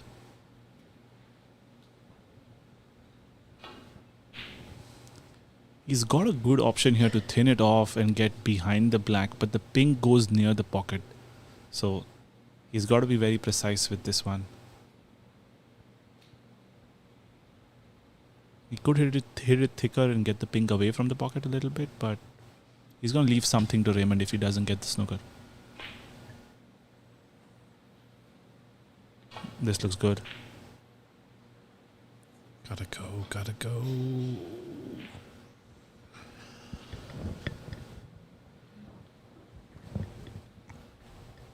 chance for Raymond. Let's take this match. Punch his card into the semifinal.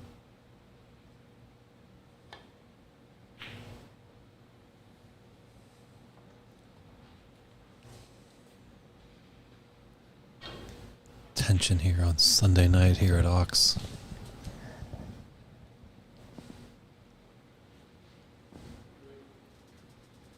He can go two ways here. I think he can thin the pink and then roll it up to the bottom cushion, get the cue ball behind the black, or he could play the up and down. I think the up and down playing the pink near the black spot is also another shot, but none of them guarantee a snooker. He's just going to make sure that the balls are safe and wait for a better chance and hope for a snooker.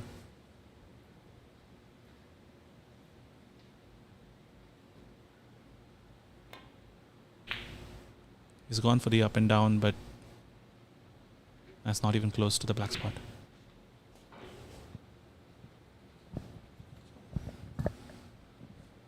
Cue ball's on the cushion, so a little bit of trouble here. But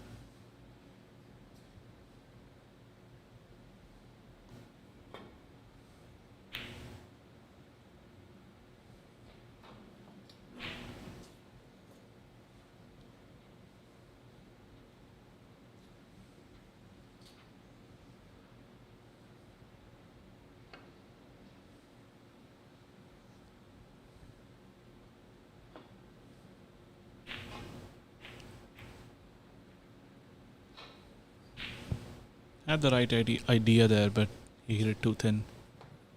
The important thing is the pink is safe, so he should get another opportunity.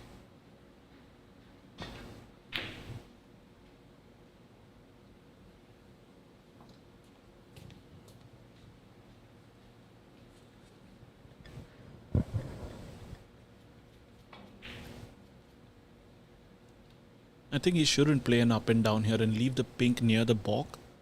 So on the next shot, Raymond leaves the pink near the back. Yep, I think this is a good option.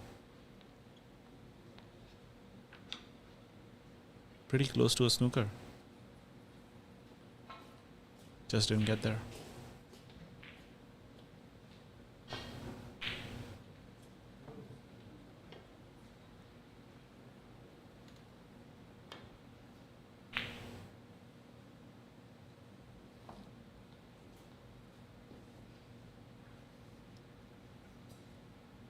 Although extremely difficult, this is the best chance CC's had for a snooker on the pink and the black.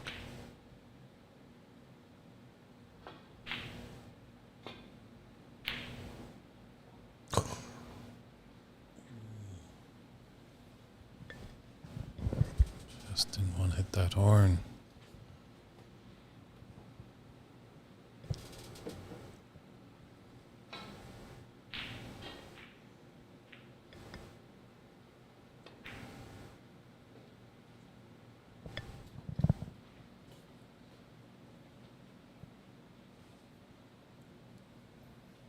Raymond being relentless here, keeping the pressure on, pushing the pink near the pocket, making it extremely difficult for CC to get a snooker.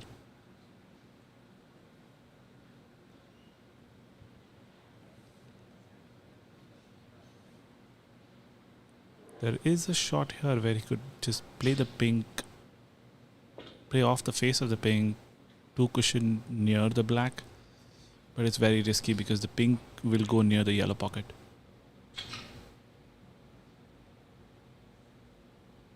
He might just go for a safety and not try the snooker.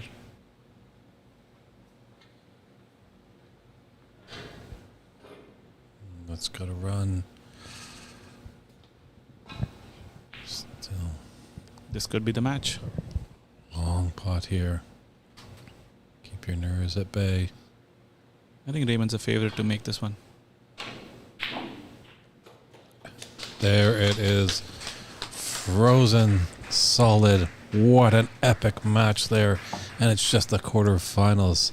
Prathamesh, thank you very much for joining me in the booth tonight. I hope you enjoyed it just as much as everybody else did on the stream. It's been a pleasure. Thank you very much. We're glad that all of you tuned in.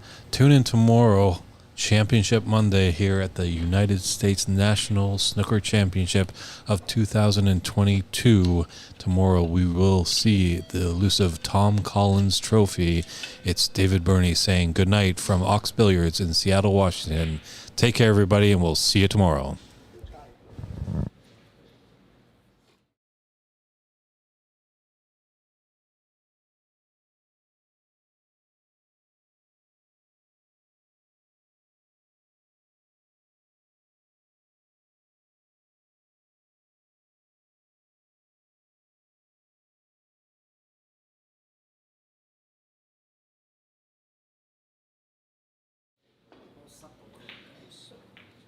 Still got 2 matches, guys.